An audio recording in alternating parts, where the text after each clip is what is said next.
US లో doctor గా స్థిరపడాలని అనుకుంటున్నారా? అయితే అతి తక్కువ ఖర్చుతో ఎగ్ ప్లస్ తో సాకారం చేసుకోండి.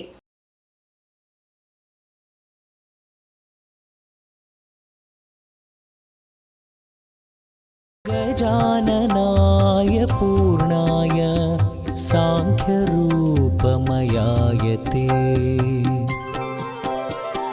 गजाननाय पूर्णाय साङ्ख्यरूपमयाय ते विदेहेन च सर्वत्र संस्थिताय नमो नमः संस्थिताय नमो नमः.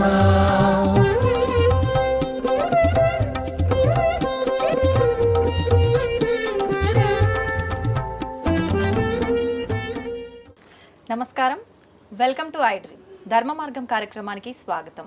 అందరికీ ముందుగా వినాయక చవితి శుభాకాంక్షలు. అయితే ప్రతి ఒక్కరూ కూడా పురోహితులను పిలిచి వినాయక చవితి పూజా విధానాన్ని ఆచరించలేకపోయి ఉండే వాళ్ళు ఉంటారు.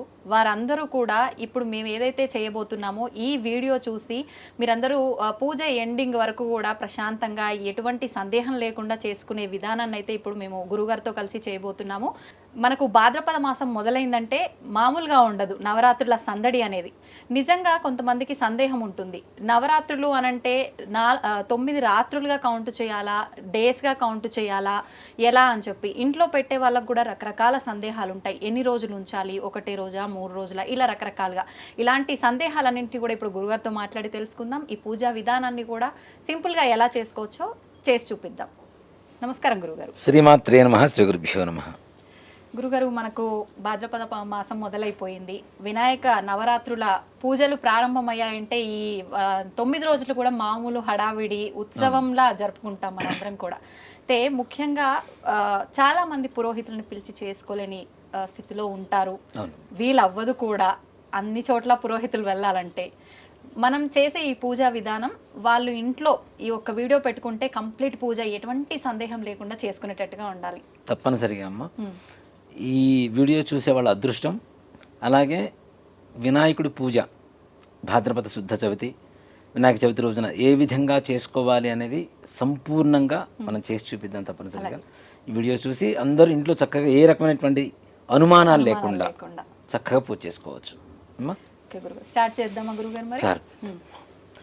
ఓం గణానాం త్వా గణపతిం హవామహే కవిం కవీనాముపమస్రవస్తమం జ్యేష్ఠరాజం బ్రహ్మణాం బ్రహ్మణస్పదాన శృణ్వన్ నోతిభిः సీదసాదనం ప్రణో దేవీ సరస్వతీ వాజేభిర్వాజనీవతి ధీనామవిత్రియవతు.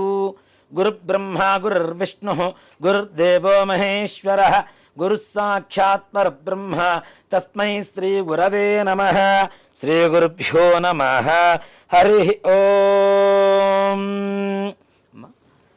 ఏదైనా మనం పూజ ప్రారంభించే ముందుగా మన ఇంట్లో ఉండేటువంటి పెద్దలకు కానీ లేదా కనీసం వచ్చిన పురోహితులకు కానీ ఒక ఫలప్రదానం ఏదైతే మనం సంపూర్ణంగా స్వామివారికి కానీ అమ్మవారికి కానీ పూజ చేసిన తర్వాత వచ్చేటువంటి ఫలాన్ని ఆశిస్తూ మనం పూజ చేస్తూ ఉంటాము.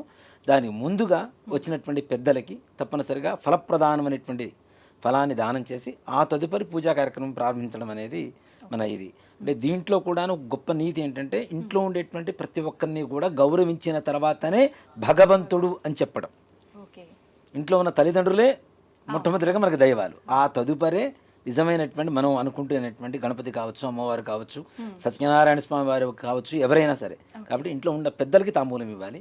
లేదు అలా కాని పక్షంలో కనీసం వచ్చిన పురోహితులకైనా తప్పనిసరిగా ఇవ్వాలి. చెప్పండి. ఫలం మనోరథ ఫలం పుత్ర పౌత్ర ప్రవర్ధనం యస్మాత్ తస్మాత్ శివం మేచ్ఛ అర్థశాంతిం ప్రయచ్చమే.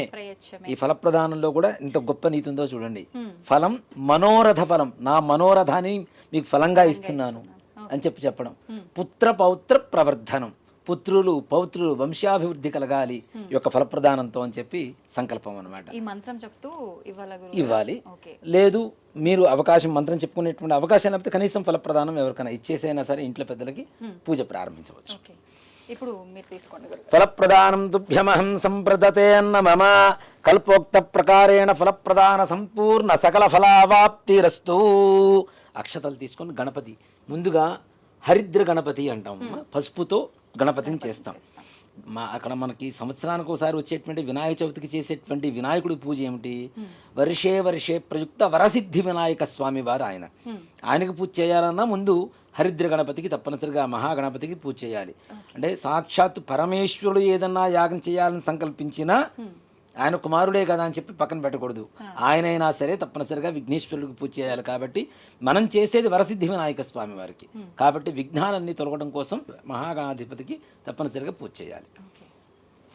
ఓం అయం ముహూర్తస్ముహూర్తోస్తు సుముహూర్తకాలే సూర్యాదీనాం నవానాం గ్రహాణామత్యంత ఆనుకూల్యతాఫలసిద్ధిరస్తు యస్య వో నామ రూపాభ్యాం యా దేవీ సర్వమంగళ తయో సంస్మరణాత్మం సాం సర్వదో జయమంగళం శుక్లాంబరధరం విష్ణుం శశివర్ణం చతుర్భుజం ప్రసన్నవదనం ధ్యాయేత్ సర్వవిఘ్నోపశాంతయే తదేవ లగ్నం సుదినం తదేవ తారాబలం చంద్రబలం తదేవ విద్యాబలం దైవబలం తదేవ లక్ష్మీపదే తేంఘ్రేగం స్మరామి యత్ర యోగీశ్వరః కృష్ణో యత్ర పార్థో ధనుర్ధ తత్ర శ్రీర్విజయోర్భూతి ధ్రువాని త్రిమతిర్మమ స్మృతే సకల కళ్యాణం భాజనం యత్ర జాయతే పురుషస్తమజన్నిత్యం వ్రజామి శరణం హరిం సర్వదా సర్వకార్యేష్నాస్తి తేషామమంగళం ఏషాం హృదిస్థో భగవాన్ మంగళాయతనం హరిః లాభస్తేషాం జయస్తేషాం కుతస్తేషాం పరాభవః ఏషాం ఇందేవరస్యామో హృదయస్థో జనార్దనః.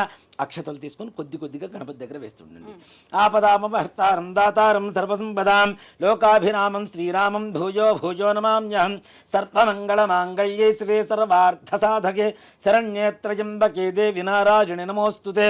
శ్రీలక్ష్మీనారాయణాభ్యా నమః ఉమామహేశ్వరాభ్యా నమః వాణీహరణ్యగర్భాభ్యా నమః శచీపురందరాభ్యా నమః అరుంధతీ వశిష్ఠాభ్యా నమః శ్రీ సీతారామాభ్యా నమః సర్వేభ్యో బ్రాహ్మణేభ్యో మహాజనేభ్యో నమో నమః. ఒకసారి చేతిలో నీళ్ళు వేసుకొని చేయి కడుక్కోండి అమ్మ. ఆచమ్ 3 సార్లు చేతిలో నీళ్ళు వేసుకొని తాగండి. ఆ గ్లాసుని ప్లేట్లోంచి విడిగా పెట్టుకోండి. ఆచమ్యా కేశవాజ స్వాహ, ఓం నారాయణాజ స్వాహ, ఓం మాధవాజ స్వాహ. మరలా చేయి కడుక్కోండి. గోవిందాయ నమః, విష్ణవే నమః, మధుసూదనాయ నమః, త్రివిక్రమాయ నమః, వామనాయ నమః, శ్రీధరాయ నమః, ఋషికేశాయ నమః, పద్మనాభాయ నమః, దామోదరాయ నమః, సంకర్షణాయ నమః, వాసుదేవాయ నమః, ప్రద్యుమ్నాయ నమః, అనిరుద్ధాయ నమః, పురుషోత్తమాయ నమః, అధోక్షజాయ నమః, నారసింహాయ నమః, అచ్యుతాయ నమః, జనార్దనాయ నమః, ఉపేంద్రాయ నమః, హరయే నమః, శ్రీకృష్ణాయ నమః, శ్రీకృష్ణ పరబ్రహ్మణే నమో నమః. అక్షతులు వాసన చూసి ఎడం చేతి వైపు నుంచి ఇలా వెనక్కి వేసుకోవాలన్న. ఉత్తిష్టంతో భూత పిశాచాః ఏతే భూమి. ఇట్లా ఇట్లా వెనక నుంచి ఇలా చురుకు తగిలేట్టుగా, వెనక కొంతమంది ఉంటారు వాళ్ళకి చురుకు తగిలేట్టుగా వేయాలి. అది కూడా ఎందుకు అంటే ఉత్తిష్టంతో అంటే లేవమని చెప్తున్నాం. ఎవరిని? భూత ప్రేత పిశాచాలని. ఉత్తిష్టంతు భూత పిశాచాః ఏతే భూమి భారకాః. ఎక్కడైతే అక్షతలు వేస్తున్నామో అక్కడి నుంచి లేవమని. మరి అక్షతలు వేస్తే ఎందుకు లేస్తారు? మన జోలికి రాకుండా ఎందుకు ఉంటారు అంటే మనం వాసన చూస్తున్నాం కదా, శ్వాస మనది తగులుతున్నది కాబట్టి అది మన సొంతం అయిపోతాయి. కాబట్టి మన జోలికి రాకుండా అంటే ఇక్కడ భూత ప్రేత పిశాచాలంటే మనకేదో లైవ్లో వచ్చి కూర్చుంటాయని కాదు, మనకు ఉండేటువంటి ఆలోచన విధానం కానీ మన మైండ్లో తిరిగేటువంటి ఒక రకరకాల ఆలోచనలు, అలానే మన చుట్టుపక్కల ఏదైనా వ్రతాలు చేసుకున్నప్పుడు కూడా ఆడవాళ్ళందరినీ కూర్చోబెట్టుకుంటూ ఉంటాం. వాళ్ళు మాట్లాడేటువంటి మాటలు కూడా మన మనస్సులోకి ఎక్కకుండా మనకి ఏకాగ్రత కలగడం కోసం అక్కడ ఉండేటువంటి సూక్ష్మ రూపంలో ఉండేటువంటి భూత ప్రేత పిశాచాలని అక్కడి నుంచి వెళ్ళిపోమని చెబుతున్నాం. ఎందుకు అంటే ఏతే భూమి భారకాః ఏతేషాం. ఎందుకోసం? బ్రహ్మకర్మ సమారభే, నేను బ్రహ్మకర్మను చేయబోతున్నాను, అక్కడి నుంచి వెళ్ళిపోండిరా అని చెప్పి చెప్పడం కోసం అని చెప్పి మనం వాసన చూసి ఇలా వేస్తే వెనక చురుకు తగలాలి వాళ్ళకి. అలా వెనక్కి వేసుకోవాలి. ఉత్తిష్టంతో భూత పిశాచాః ఏతే భూమి భారకాః ఏతేషాం అవిరోధేన బ్రహ్మకర్మ సమారభే ప్రాణాయామే వినియోగః.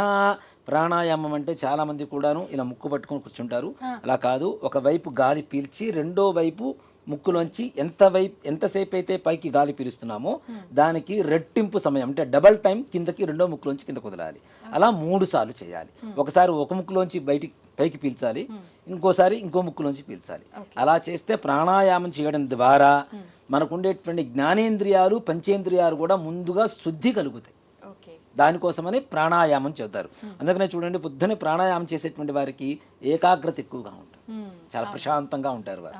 ఎంత సమస్యలు వచ్చినా, ఎలాంటి సమస్యలు వచ్చినా ఎదుర్కొనేటువంటి మనోధైర్యం, ఏకాగ్రత, ప్రశాంతత కలిగి ఉంటారు. కాబట్టి పూజ చేసుకునే ముందు అంటే మన ధర్మం అంతా కూడాను ఏదైతే మనిషికి, మానవాళికి మంచి జరుగుతుందో, ఆరోగ్యపరంగా ఉంటుందో అది చెప్పడమే మన హిందూ ధర్మం.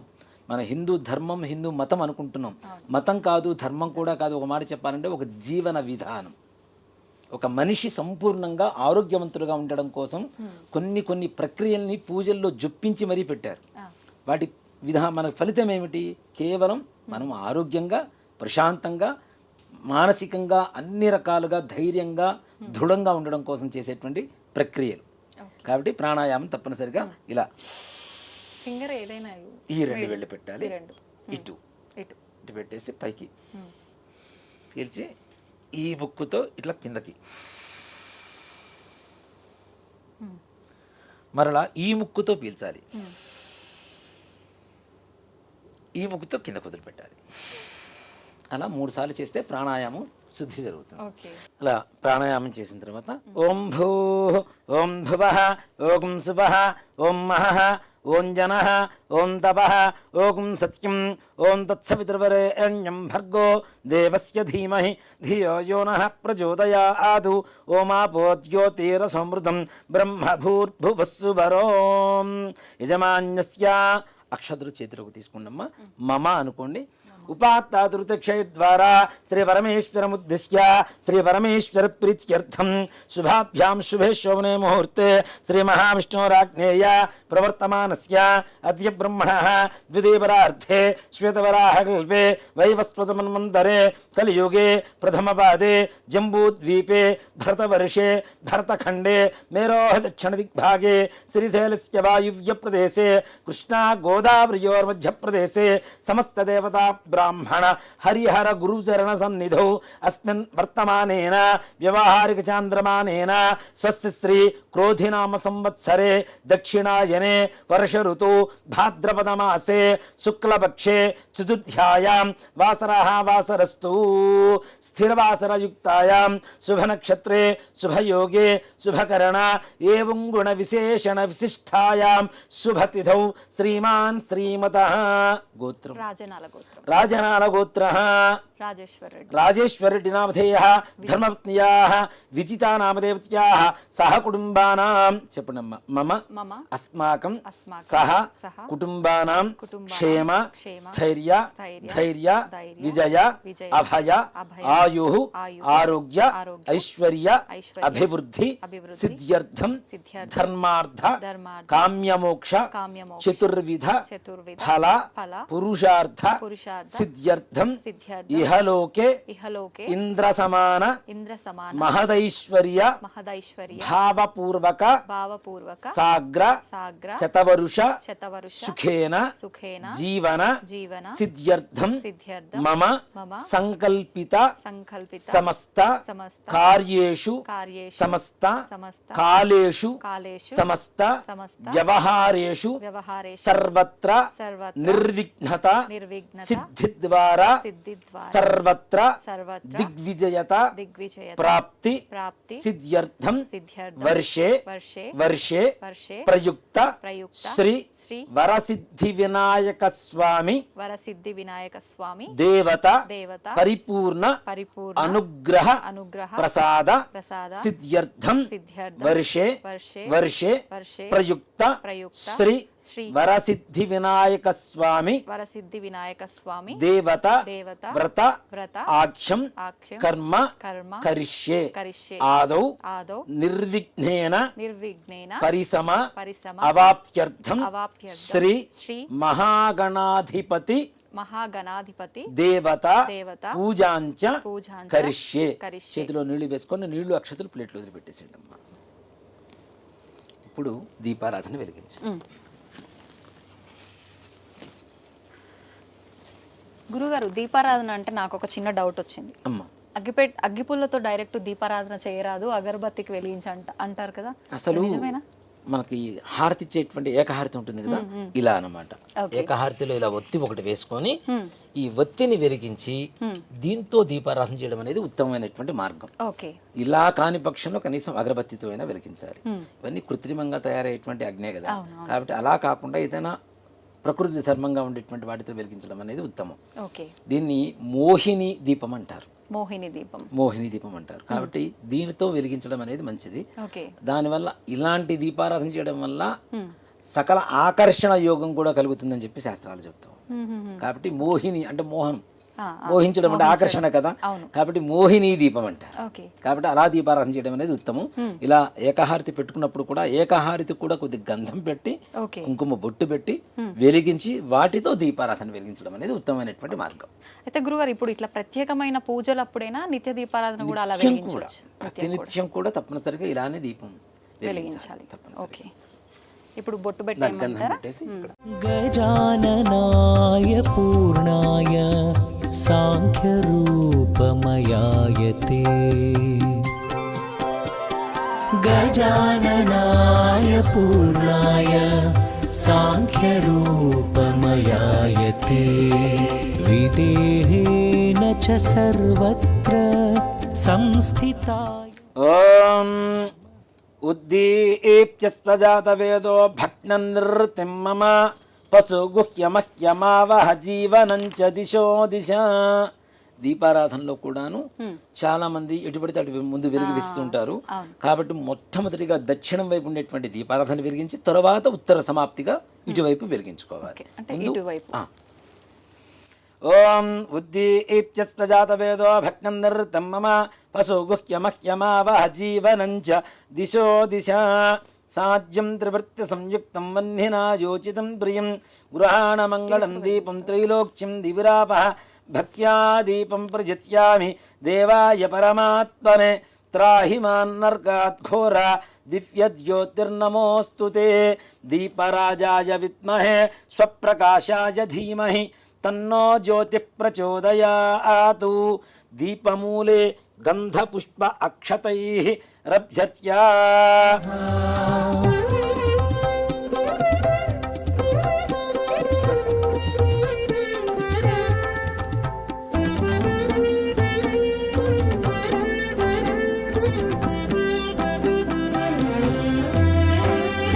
అమేయాయ చ హేరంబా పరశుధారకాయతే. గురుగారు, ఒత్తుల విషయంలో కూడా ఎన్ని ఒత్తులు వేయాలి? 2 ఒత్తులు కలిపి ఒక ఒత్తిలా చేయాలా, లేదంటే అసలు ఏ రకంగా మనం చేసుకున్న ఒత్తులు, మనం అంటే పత్తి తెచ్చుకొని మనం చేసుకున్న ఒత్తులతో చేయాలా, రెడీమేడ్ దొరుకుతున్నాయి కదా, అలా చేయాలి? ఎలా చేస్తే పుణ్యం వస్తుంది? రకరకాల ఆలోచనలు. పత్తి పంట ఇంట్లో పూర్వకాలంలో పత్తి చెట్లు ఉండేవి చక్కగా. దీంట్లో పత్తిలో కూడా 2 రకాలు ఉంటాయి, పమిడి పత్తి, మామూలు పత్తి. ఓకే. పమిడి పత్తి అనేటువంటిది కార్తీక మాసంలో ఆ పత్తితో దీపారాధన చేయడం అనేది చాలా విశేషంగా ఉంటుంది. నిత్యం చేసుకునేటువంటి దీపారాధనకి మనం వాడేటువంటి దూది ఎలా ఉండాలి? మనం పంట పొలాల దగ్గర నుంచి తెచ్చుకోవాలి, లేదు మన ఇంట్లో ఉండే వాటితో తెచ్చుకోవాలి. ఇప్పుడు అలాంటి అవకాశం ఉందా?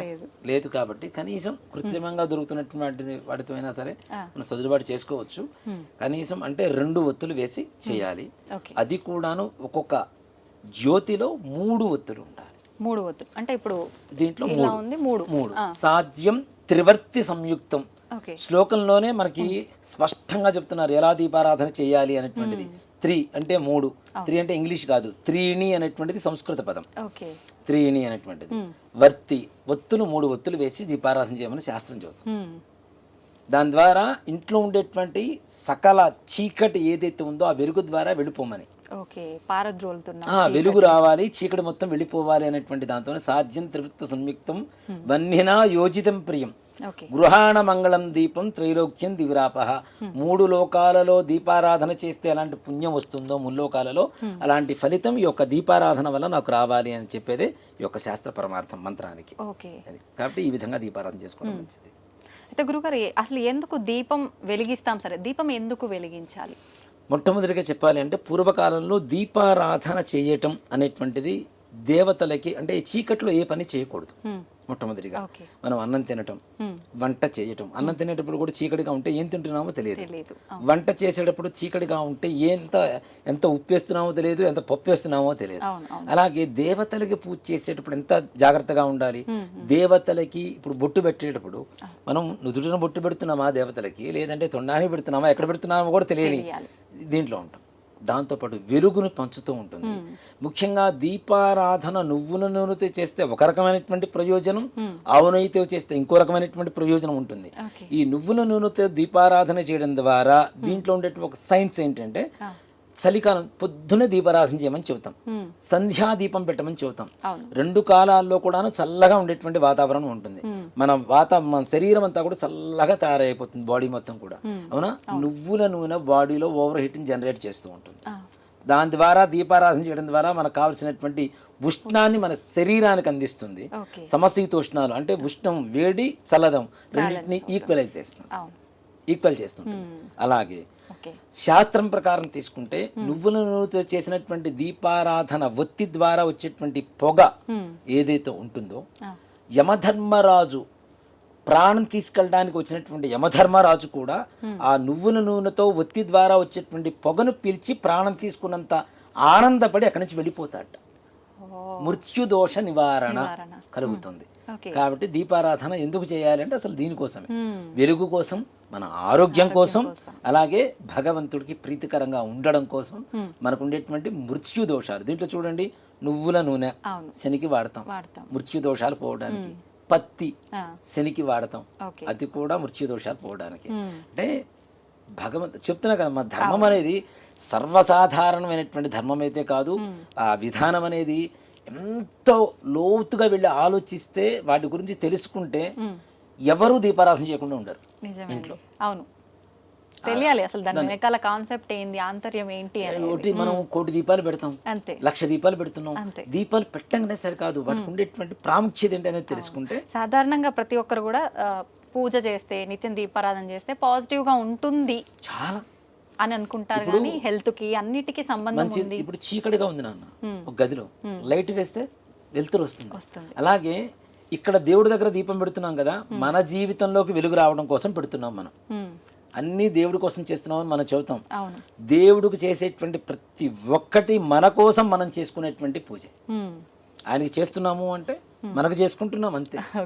అది గురుగారు, ఇప్పుడు వినాయక చవితి రోజు కూడా గణపయ్య ముందు కొంతమంది అఖండ దీపం అని చెప్పి మట్టి ప్రమిదలో పెడుతుంటారు, అలా పెట్టాలా ఖచ్చితంగా? అలా ఏం లేదమ్మా, 9 రోజులు అలా గణపతి నవరాత్రులు మొత్తం 9 రోజులు కూడా పెట్టుకునేటువంటి విధానం ఉంటే పెట్టుకోవచ్చు. ఒక మాట చెప్పాలి అంటే, ఇంట్లో చేసుకునేటువంటి పూజా విధానానికి అఖండంతో సంబంధం లేదు. నిత్యం దీపారాధన, ఉదయం దీపారాధన చేస్తాం. మరలా చాలా మంది ఏం చేస్తారంటే, వినాయక చవితి పూజ చేసిన తర్వాత ఉదయం పూట, సాయంత్రం పూట వదిలేస్తారు.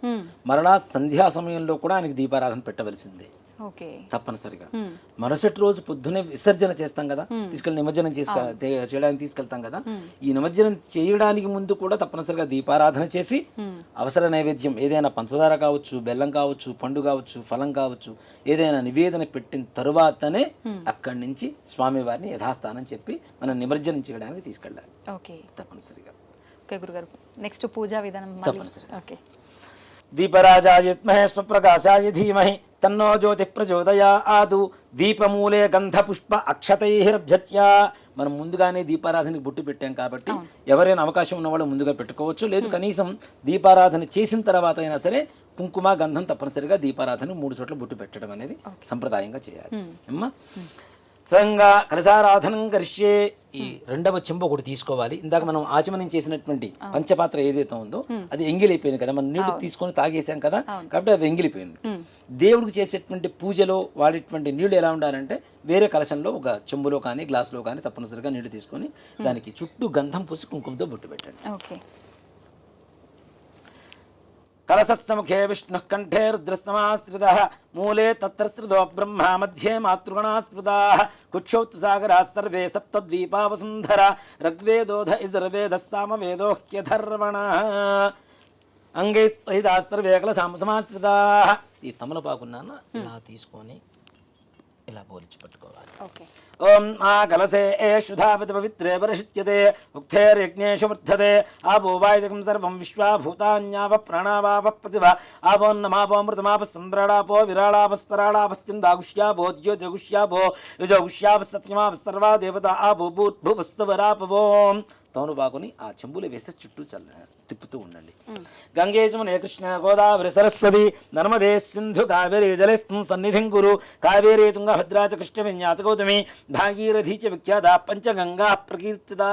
అంటే ఆ కలశం మనం పెట్టిన తర్వాత కలశంలో ఎవరెవరు ఉన్నారు అంటే కలశస్య ముఖే విష్ణు కంఠే రుద్ర సమాశ్రిత మూలే తత్రశ్రితో బ్రహ్మ విష్ణు మహేశ్వరులు ఉన్నారు. మధ్య మాతృగణాశ్రిత మధ్యలో గణపతి కూడా ఉంటారట ఆ కలశంలో. అలాంటి కలశంలో నీళ్లు పోసాం కదా అవి పవిత్రంగా అవుతున్నాయి. ఎలా అవుతున్నాయి? పంచగంగలు గంగే మునే చేవ గోదావరి సరస్వతి నర్మదే సింధు కావేరి జలేస్మిన్ సన్నిధిం కురు. ఈ పంచగంగలు అంటాం. ఈ 5 గంగలు కూడా దాంట్లో ఉన్నట్టుగా భావన చేసుకుంటే ఆ నీళ్లు అత్యంత పవిత్రంగా మారుతూ ఉన్నాయి. కాబట్టి ఆ కలశంలో విష్ణుమూర్తిని బ్రహ్మని ఈశ్వరుని గణపతిని ఉన్నారు కాబట్టి వాళ్ళకి ఇందాక మనం ఇట్లా చేపెట్టాం కదా ప్రాణ ప్రతిష్ఠ చేసినట్టు. చేసిన తర్వాత దాంట్లో ఎలాంటి నీళ్లు పోయారు అంటే పంచగంగల నుంచి తీసుకొచ్చినటువంటి నీళ్లను వాడాలని. మనం తీసుకురాలేం కాబట్టి ఏదైతే మంత్రంతో శుద్ధి జరుగుతుందో అవే పంచగంగలుగా మారుతూ ఉంటాయి. కాబట్టి అలాంటి నీళ్లతోనే భగవంతుడు పూజ మొత్తం చేయాలి. అలాగే ఇది కలశ ఆరాధన అంటారు. కలశం అంటే దేవుడి ముందు పెట్టేటువంటి కలశం వేరు, కలశ ఆరాధన వేరు. ఈ కలశారాధన ఏదైతే చేస్తామో పూజ అయిపోయేంత వరకు దాన్ని కదిలించకూడదు. ఈ కలశం దాని ఉత్తర కలశం అంటారు. అలాగే కలశ ఆరాధన అంటారు. ఆ కలశాన్ని కదిలించాము అంటే పూజ పూర్తయిపోయినట్టే లెక్క. ఓకే. మామూలుగా అందరం అనుకుంటాం దేవుడి ముందు పెట్టే కలశం అది కాదు. ఇది కదిలిస్తే మాత్రం తప్పనిసరిగా పూజ పూర్తి అయిపోయినట్టే లెక్క. కాబట్టి ఈ కలశారాధన అంటే పంచగంగలు వచ్చి అక్కడ ఉన్నాయి కదా, మరి ఆ నీళ్లను మొత్తం వాడుకోవాలంటే ఒకసారి కదిలిస్తే అయిపోయినట్టే కదా. అంటే అప్పటికి పూజ సమాప్తం కాకముందే మనం తెలియక కదిలించినాం అనుకోండి గురుగారు, అది ఇంకా లెక్కలోకి రాదు. కాబట్టి ఇప్పటి నుంచైనా కనీసం ఇప్పటి నుంచైనా అలా కలశారాధన చేసినటువంటి కలశాన్ని మాత్రం చెంబును మాత్రం అక్కడి నుంచి కదిలించడం అనేది మాత్రం నిషేధం. ఈ పూజా ద్రవ్యాన్ని నిడుచాలండి నాన్న. కలశోదకేన పూజా ద్రవ్యాన్ని సంప్రోక్ష్య దేవం ఈ గణపతి మీద చల్లండి, మీ మీద చల్లుకోండి. ఆత్మాంత్య సంప్రోక్ష్య పూజా ద్రవ్యాల మీద చల్లాం. తీసుకొచ్చిన ఏదైతే ప్రతిమ ఉందో గణపతి ఉన్నాడో వాళ్ళ మీద చల్లాం. ఆత్మాంత్య సంప్రోక్ష మనం సంప్రోక్షణం అయ్యాం. ఇప్పుడు శుద్ధి పొందాం. ఇప్పుడు దేవత పూజ చేయడానికి అర్హత కలుగుతుంది మనకి. అదే దేవం సంప్రోక్ష ఆత్మాంత్య సంప్రోక్ష తదంగ ప్రాణ ప్రతిష్టాపనం కరిష్యే. కొద్దిగా అక్షతలు తీసుకొని గణపతి దగ్గర వెళ్ళినా చెప్పినప్పుడు ఓం గణానా గణపతి హవామహే కవిం కవీనాముపమస్రవస్తమం జ్యేష్ఠరాజం బ్రహ్మణాం బ్రహ్మణస్పద ఆనశృణ్వన్నోతిభిः సీదసాదనం హరిద్రవింబేస్మిన్ శ్రీమన్మహాగణాధిపతిమావాహయామి స్థాపయామి పూజయామి. గణపతిని రమ్మని చెప్పి పిలిచాం. ఆవాహయామి స్థాపయామి పూజయామి. ఇప్పుడు తమలపాకు తీసుకుని అలా బోలిచ్చి ఆయన మీద అలా పట్టుకోండి. ఓం అసనే దే పునరస్మాదశ పునఃప్రాణమిహనో దేవోగం జోక్పస్సేమ సూర్యముచరోద వనమదే మృళయ ఆనస్వస్తి అమృతం వై ప్రాణామృతమాప ప్రాణానే వైధాస్థాన ముపక్వయతే.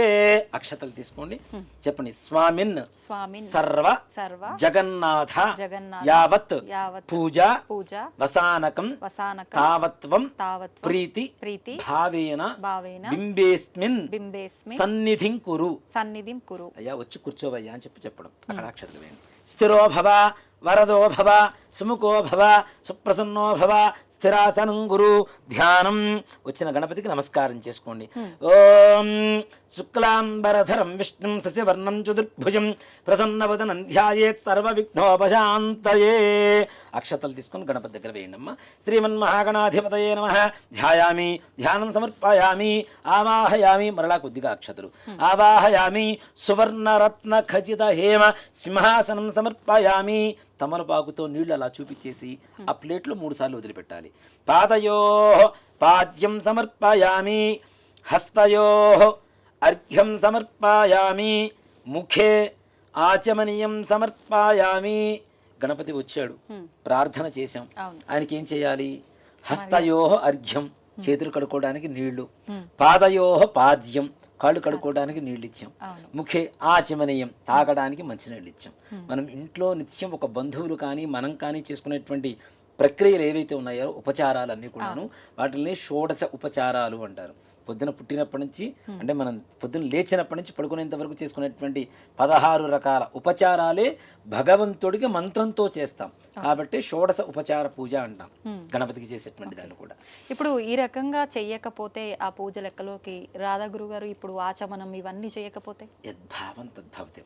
ఒక మాట చెప్పాలంటే భక్తి ఉండాలి. అవును, ఇవన్నీ చేసినప్పుడు కూడా భక్తి లేకపోతే వృధా కదా. వృధా అంతే. భక్తితో కన్నప్ప మాంసం పెట్టినా ఈశ్వరుడు స్వీకరించాడు. అవును, అలాంటి భక్తి లేనప్పుడు ఎన్ని పెడితే ఉంటుంది, ఎన్ని చేస్తే ఉంటుంది. అంతే. కాబట్టి భక్తి ఉండాలి తప్పనిసరిగా. అవకాశం ఉన్నంత వరకు శాస్త్రీయమైనటువంటి పద్ధతిలో చేసుకోవాలి అంటే ఇలా చేసుకోవచ్చు. ఓకే. ఇలా మాకు చేత కాదు, మాకు అర్థం కావట్లేదు అనుకునేటువంటి వాళ్ళు కూడా ఎలా వాళ్ళ భక్తి ఎలా ఉంటే ఆ భక్తి ప్రకారం వాళ్ళు చేసుకోవచ్చు. ఓకే. స్వామివారికి నీళ్లు తాగుతావా అంటే తాగుతాడు కూడా ఆయన. ఆ, తాగించేంత భక్తి మన దగ్గర ఉండాలి, ఉండాలి. తప్పనిసరిగా తాగుతాడు ఆయన కదా. అవును. కాబట్టి భక్తితో చేయడం అనేది ప్రధానం. భక్తి లేకుండా ఎన్ని చేసినా ఏం చేసినా వృధా కిందకే వస్తుంది. ఓకే. ముఖ్య ఆచమనీయం సమర్పయామి అయిపోయింది కదా. ఔపచారక స్నానం చేయించడం స్వామి వారికి నీళ్లు చల్లండి కొద్దిగా. ఓం మా భోయిష్ఠామయ భోస్తాన ఊర్జేత ధాతన మహేరణాయ సక్షసే యోవశ్చవతమూరసస్తస్య భాజే తేహన ఉషతీరవ మాతర తస్మా అరంగమామవో యక్షయా జన్మథ ఆపో జనయథా జన. ఇది శుద్ధోదక స్నానం సమర్పయామి. మరలా నీళ్ళు అక్కడ చూపించేసి ప్లేట్లో వదిలిపెట్టేసండి. స్నానానంతరం శుద్ధ ఆచమనీయం సమర్పయామి. వస్త్రం దీన్ని గంధంలో అలా ముంచేసి పసుపు వద్దండి అమ్మ అక్కడ సమర్పించండి. వస్త్రం అభివస్త్ర ఆస్వసనాంజర్షాభిధేనో సుదిగా ఆ పూజమాన అభిచంద్రాభృతమేర్ణ్యాభ్యుష్మ్యాన్ధనో ఓ దేవసోమ.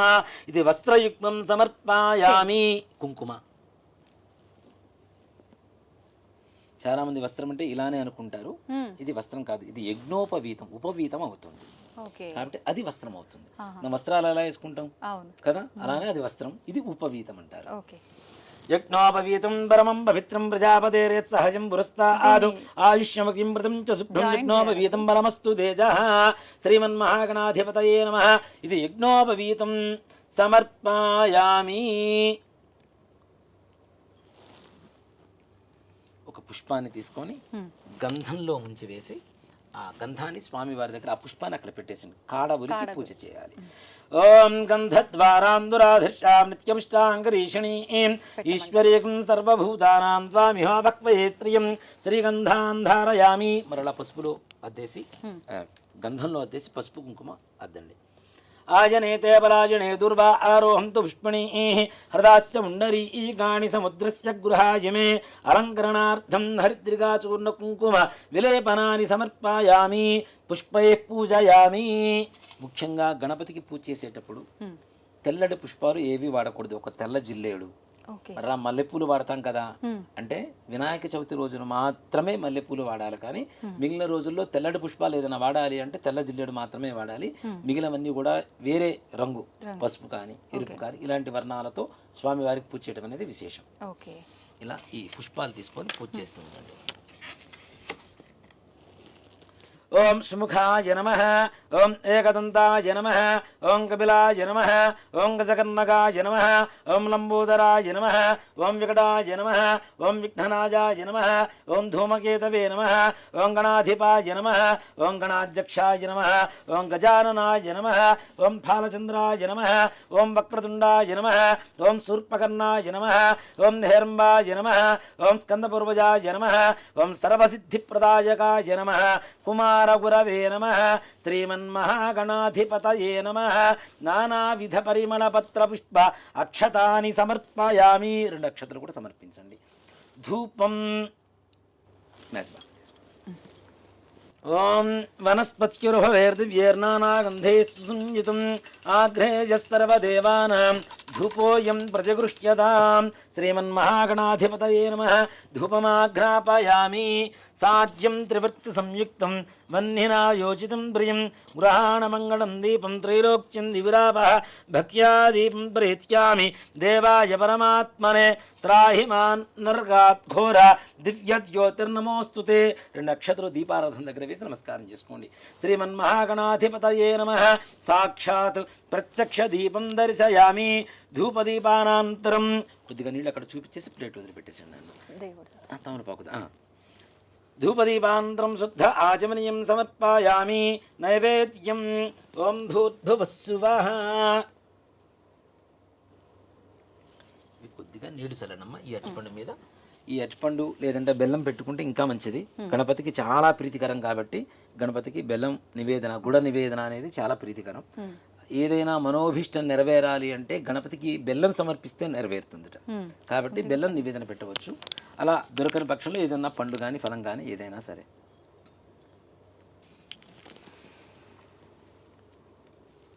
నీళ్ళు చల్లండి బెల్లం మీద అరటిపండు మీద. ఓం భూర్భువస్సువః తత్సవితుర్వరేణ్యం భర్గో దేవస్య ధీమహి. ఇలా చుట్టూ తిప్పాలి. సత్యం వర్త్యేన పరిషింత్యామి అమృతమస్తో అమృతోపస్తరణమసి. శ్రీమన్మహాగణాధిపతయే నమః. సజ్జస్కాల గుడోపహాన్ కదలీఫలాన్ నివేదయామి. ఓం ప్రాణాయ స్వాహ. 5 సార్లు నిదానంగా స్వామివారికి చూపించాలి. ఓం ప్రాణాయ స్వాహ, ఓం అపానాయ స్వాహ, ఓం జ్ఞానాయ స్వాహ, ఓం ఉదానాయ స్వాహ, ఓం సమానాయ స్వాహ.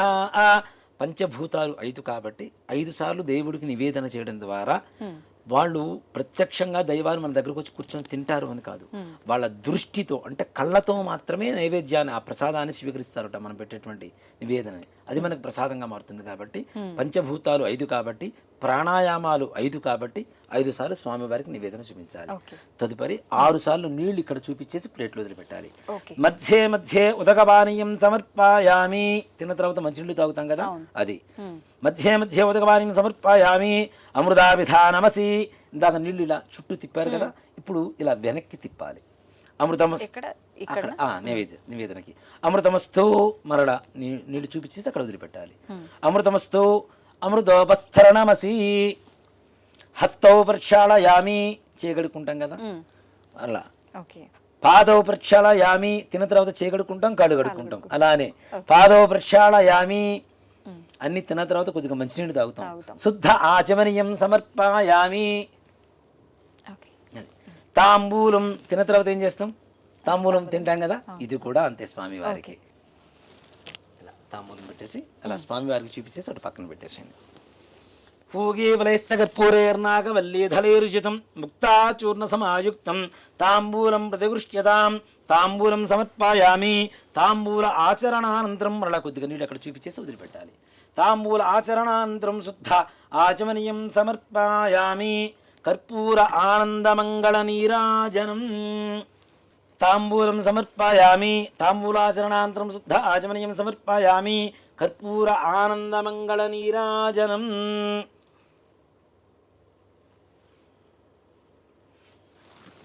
ఓం హిరణ్యపాత్రం వధో పూర్ణం దధాతి వధవ్యోసానీతి ఏకదా బ్రహ్మణ ఉపహరతి ఏకథైవ యజమాన ఆజుస్తేజో దధాతి. శ్రీమన్మహాగణాధిపతయే నమః. కర్పూర ఆనందమంగళ నీరాజనం దర్శయామి. నీరాజనానంతరం శుద్ధ ఆచమనీయం సమర్పయామి. జై శ్రీమద్రమణ గోవింద హరి హర నమః పార్వతీపతయే హర హర మహాదేవ హర. జయ బోలో గజానన్ మహారాజు కీ జై. ఇందాక మనం హారతి ఇచ్చిన తర్వాత కూడా మరలా మీరు నీళ్ళు అలా చూపించేసి అక్కడ వేశారు కదా, చాలా మంది ఈ ఏకహారతి మీద వేస్తూ ఉంటారు నీళ్లు కదా. కానీ ఏకహారతి మీద కూడా వెయ్యాలి. దేనికి అంటే అది వేడి ఎక్కుతుంది కాబట్టి ఆ వేడి మన చేతి దాకా రాకుండా ఉండేందుకు దాని మీద నీళ్లు వేస్తారు. అది సంప్రదాయం లాగా మారింది. కానీ స్వామివారికి దాని మీద ఏకహారతి మీద నీళ్లు ఎన్ని వేసినా స్వామివారికి చూపించినటువంటి నీళ్లు మళ్ళీ ఆ ప్లేట్ వదిలిపెట్టడం అనేది మాత్రం తప్పనిసరి. ఇప్పుడు హారతి పొగ వచ్చింది, చేతికి పొగ అయినప్పుడు మనం శుభ్రంగా ఇచ్చేసుకుంటాము. అలాగే స్వామి వారికి హారతి అద్దాం కాబట్టి శుద్ధ ఆచమనీయం అని తప్పనిసరిగా చేయాలి.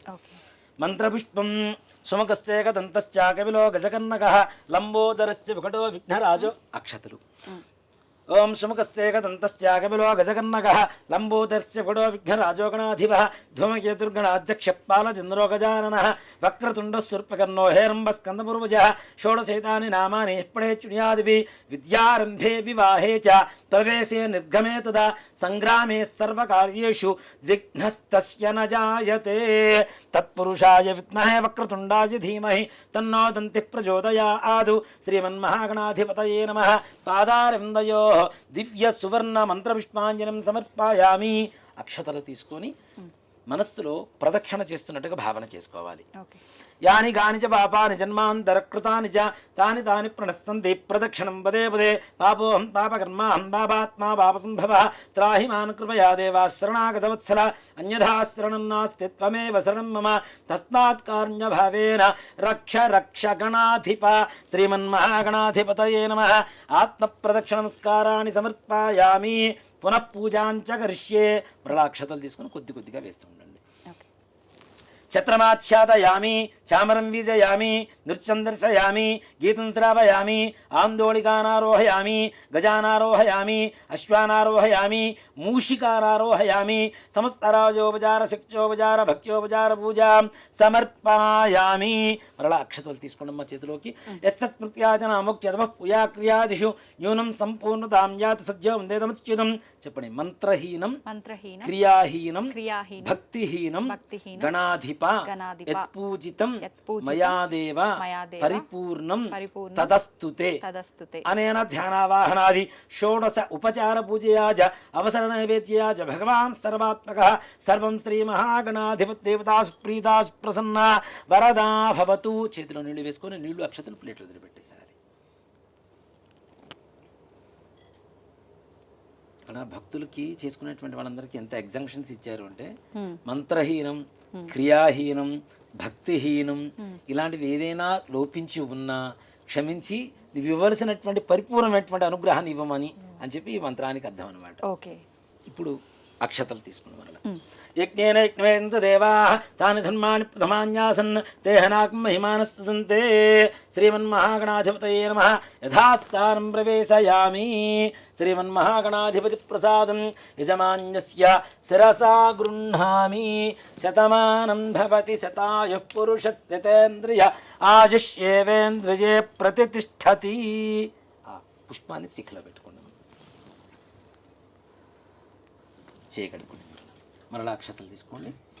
చెప్పండి. వక్రతుండ మహాకాయ కోటి సూర్య సమప్రభ నిర్విఘ్నం కురు మే దేవ సర్వ కార్యేషు సర్వదా శోభనార్థే క్షేమః పునః ఆగమనాయ చ. ఆ గణపతి దగ్గర అక్షతలు వేయండి. అంటే మనలా శుభకార్యం చేసుకున్నప్పుడు పిలుస్తాం రాండి అని చెప్పి చెప్పడం.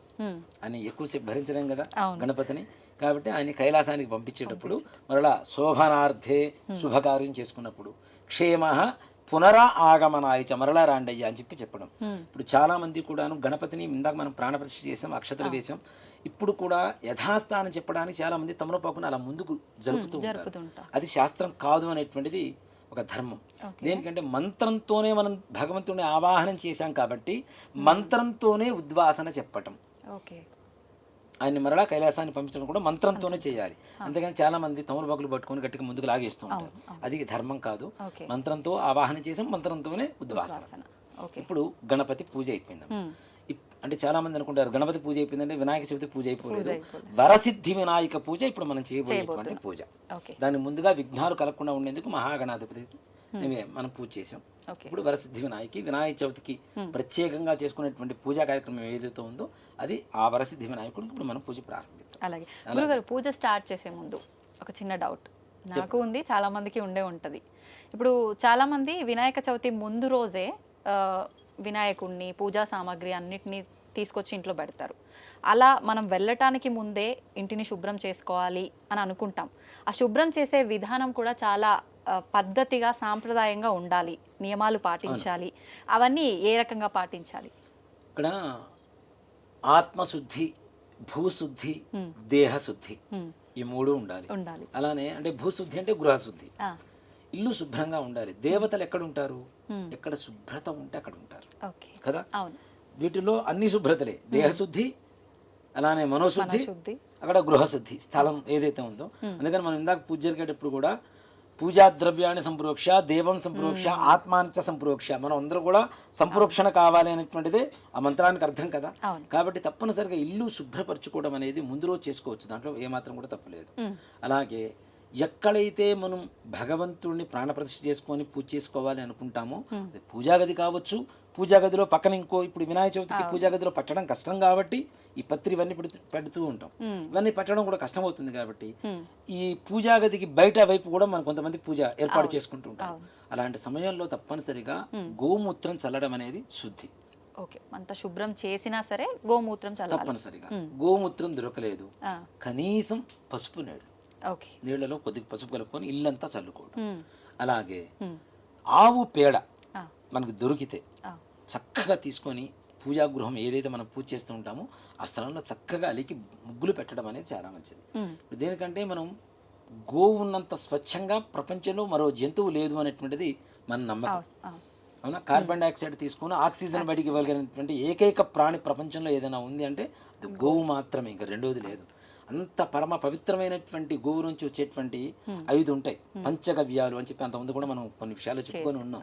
ఈ పంచగవ్యాల్లో పవిత్రమైనటువంటిది గోమూత్రం, గోమయం కూడా ఉంటుంది. కాబట్టి ఆ గోమయాన్ని చక్కగా తెచ్చుకొని ఇంట్లో అలికి ముగ్గులు పెట్టుకోవడం అనేది.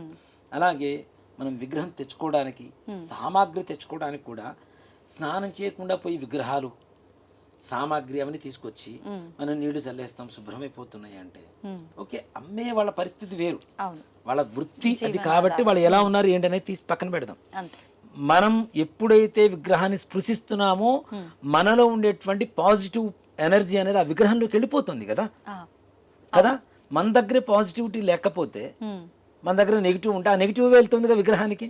మరుసటి రోజు పొద్దున నువ్వు పెట్టి పూజ చేయడం వల్ల నెగిటివ్ వస్తుంది, పాజిటివ్ రావడం లేదుగా కదా. కాబట్టి ముందుగానే శుభ్రంగా మనం ఉండాలి, మన గృహం శుభ్రంగా ఉండాలి, మన మనస్సు శుభ్రంగా ఉండాలి. ఇలా ఉండి విగ్రహం తెచ్చుకోవడం అనేది ఉత్తమం. అసలు ఇవేవి కాదు. ఒక మాట చెప్పాలి అంటే పూర్వకాలంలో, ఇప్పుడంటే విగ్రహాలు తయారు చేసి అమ్ముతున్నారు. గణపతి అసలు ఉండడం అనేది మట్టి స్వరూపంలో ఉంటాడు. ఎవరికి ఏ వస్తువుతో, వెండి, బంగారం, రాగి, కంచు, ఇత్తడి ఇలాంటి ద్రవ్యాలతో విగ్రహాలు తయారు చేయించుకోలేకపోయినా సర్వసాధారణంగా అందరికీ తొందరగా దొరికేటువంటిది మట్టి. అది లేదు అని చెప్పడానికి ఎవరికి సమస్య లేదు కదా. అసలు ఎక్కడ చెప్పడానికి అవకాశం లేదు, లేదని చెప్పడానికి. కాబట్టి నది ఒడ్డున కానీ, చెరువు ఒడ్డున కానీ, లేదా పుట్ట దగ్గర కానీ ఉండేటువంటి మట్టి ఏదైతే ఉంటుందో బంక మట్టి అంటారు దాన్ని, బాగా జిగురు జిగురుగా ఉంటుంది. దాన్ని తీసుకొని వచ్చి చక్కగా విగ్రహం ఇంట్లో తయారు చేసుకుంటే ఇంకా గణపతి సంతోషిస్తాడు. స్వయంగా మన చేతులతో తయారు చేసుకుంటే ఓం గం గణపతయే నమః అనేటువంటి మంత్రం చదువుకుంటూ నిజంగా ఏమీ చేయటం చేత కానీ పిల్లలకు కూడా గణపతి మంత్రాన్ని చదువుతూ చక్కగా చేయగలిగితే తప్పనిసరిగా ఆయన రూపం వచ్చేస్తుంది. అలాగే ఇలా కూడా కాదు, గణపతి ఉపనిషత్ అని ఉంటుంది. గణపతి ఎలా పుట్టాడు, ఏ వర్ణంలో ఉంటాడు అనేటువంటిది ఆ యొక్క అధర్వణ వేదంలో గణపతి గురించి చెప్పబడినటువంటి ఉపనిషత్తు ఉంటుంది. అధర్వణ శీర్ష గణపతి ఉపనిషత్ అని, అది ఆడియోలు దొరుకుతుంది మనకు చక్కగా. అది వింటూ గణపతిని తయారు చేసుకోవచ్చు.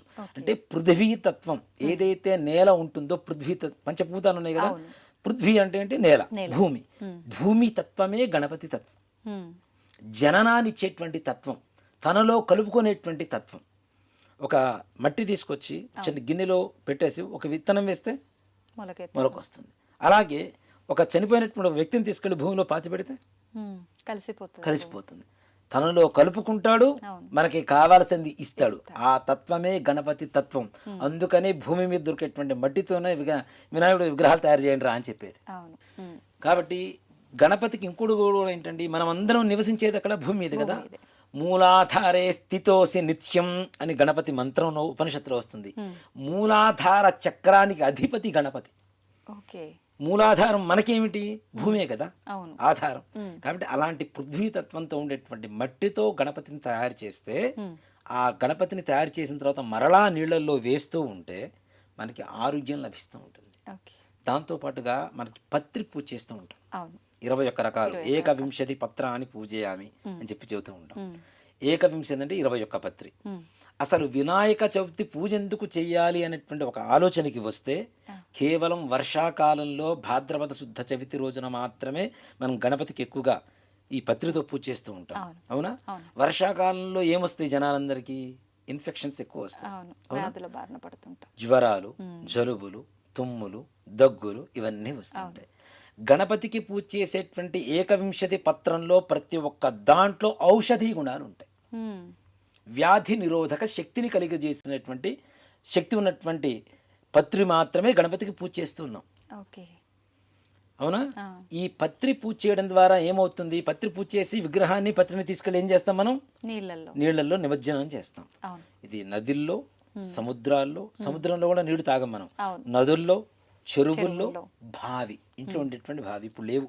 అవును, ఇవేవి మనకి దగ్గరలో లేవు. ఉన్న చెరువుల్ని పాడు చేసుకున్నాం, అంతే. ఉన్న నదుల్ని కూడా తొందరగా పాడు చేసుకుంటున్నాం. అన్నీ కలుషితం. భావి అనేటువంటి మాట భవిష్యత్ తరాలకు ఉంటుంది అనేది కూడా తెలియదు. తెలియదు. నిజం. వెల్ అంటే బాగున్నారా ఇది ఒకటే అనుకుంటున్నారు కానీ భావి అనేటువంటి పదం కూడా ఎవరికి తెలియదు. తెలియదు. ఇప్పుడున్న పిల్లల్ని అడిగినా కూడా చెప్పలేదు. అవును. అలాంటి పరిస్థితులు వస్తున్నాయి. ఇవన్నీ కూడా తీసుకుని వెళ్ళి దాంట్లో వేయడం ద్వారా ఇప్పుడు వర్షాకాలంలో కొత్త నీరు పాత నీరుతో చేరుతుంది. చేరుతుంది. ఇన్ఫెక్షన్స్ పెరుగుతూ ఉంటాయి, రోగాలు పెరుగుతూ ఉంటాయి. ఈ రోగ నిరోధక శక్తి కలిగినటువంటి పత్తిని తీసుకొని దాంట్లో వేస్తే అవి నాని బాగా లోపల నాని మనకి రోగాలు రాకుండా చేస్తాయి, వచ్చిన రోగాల్ని నిరోధించేలాగా శక్తిని కలుగజేస్తాయి. కాబట్టి వినాయక చవితి భాద్రపద శుద్ధ చవితి రోజున వర్షాకాలంలో పత్రితో పూజ చేసి, ఇప్పుడు విగ్రహాన్ని పూజ చేస్తాం పత్రితో, విగ్రహానికి కూడా ఆ పత్రిలో ఉండేటువంటి ఔషధి గుణాలు వస్తాయి కదా, ఆ మట్టి కూడా స్వీకరించేటువంటి లక్షణం ఉందని చెప్పుకున్నాం కదా. కాబట్టి ఆ విగ్రహాన్ని కూడా తీసుకొని వెళ్ళి నీళ్ళలో కలవడం ద్వారా మనకి ఏ రకమైనటువంటి రోగాలు రాకుండా చేసేందుకు ఈ భాద్రపద శుద్ధ చవితి రోజున వినాయకుడు పూజ చేస్తాం. ఓకే. మనం మన ధర్మం ప్రకారం పూజ, దాంతో సైంటిఫిక్ గా మన ఆరోగ్యానికి సంబంధించి చాలా గొప్ప సైన్స్ మాట చెప్పాలంటే, అంటే సైన్స్ కూడా అందనటువంటి సైన్స్. సైన్స్ నిజమే అండి. అంత ఔషధి గుణాలు ఉంటాయి వాటిల్లో. అవి మనకి తెలియక మనం ఏదో పిచ్చి కొమ్మలు తీసుకొచ్చి పూజ చేస్తున్నాం కానీ 21 రకాలు ఏవైతే శాస్త్ర ప్రకారం చెప్తూ ఉన్నారో వాటిల్లో ప్రతి ఒక్క దాంట్లో రోగాన్ని, ఒకదానికి జలుబు పోగొట్టేటువంటిది. పూర్వకాలంలో చూడండి, ఇప్పుడంటే తక్కువ, ఇప్పుడు నాజిల్ డ్రాప్స్ అని కొనుక్కుంటున్నారు కదా, అదేంటి? జిందా తెలుసు కదా. జిల్లేడు ఆకుల్ని కాస్త వేడి మీద ఇచ్చేసి రసం పిండి దాన్ని అమ్ముతున్నారు ఇప్పుడు.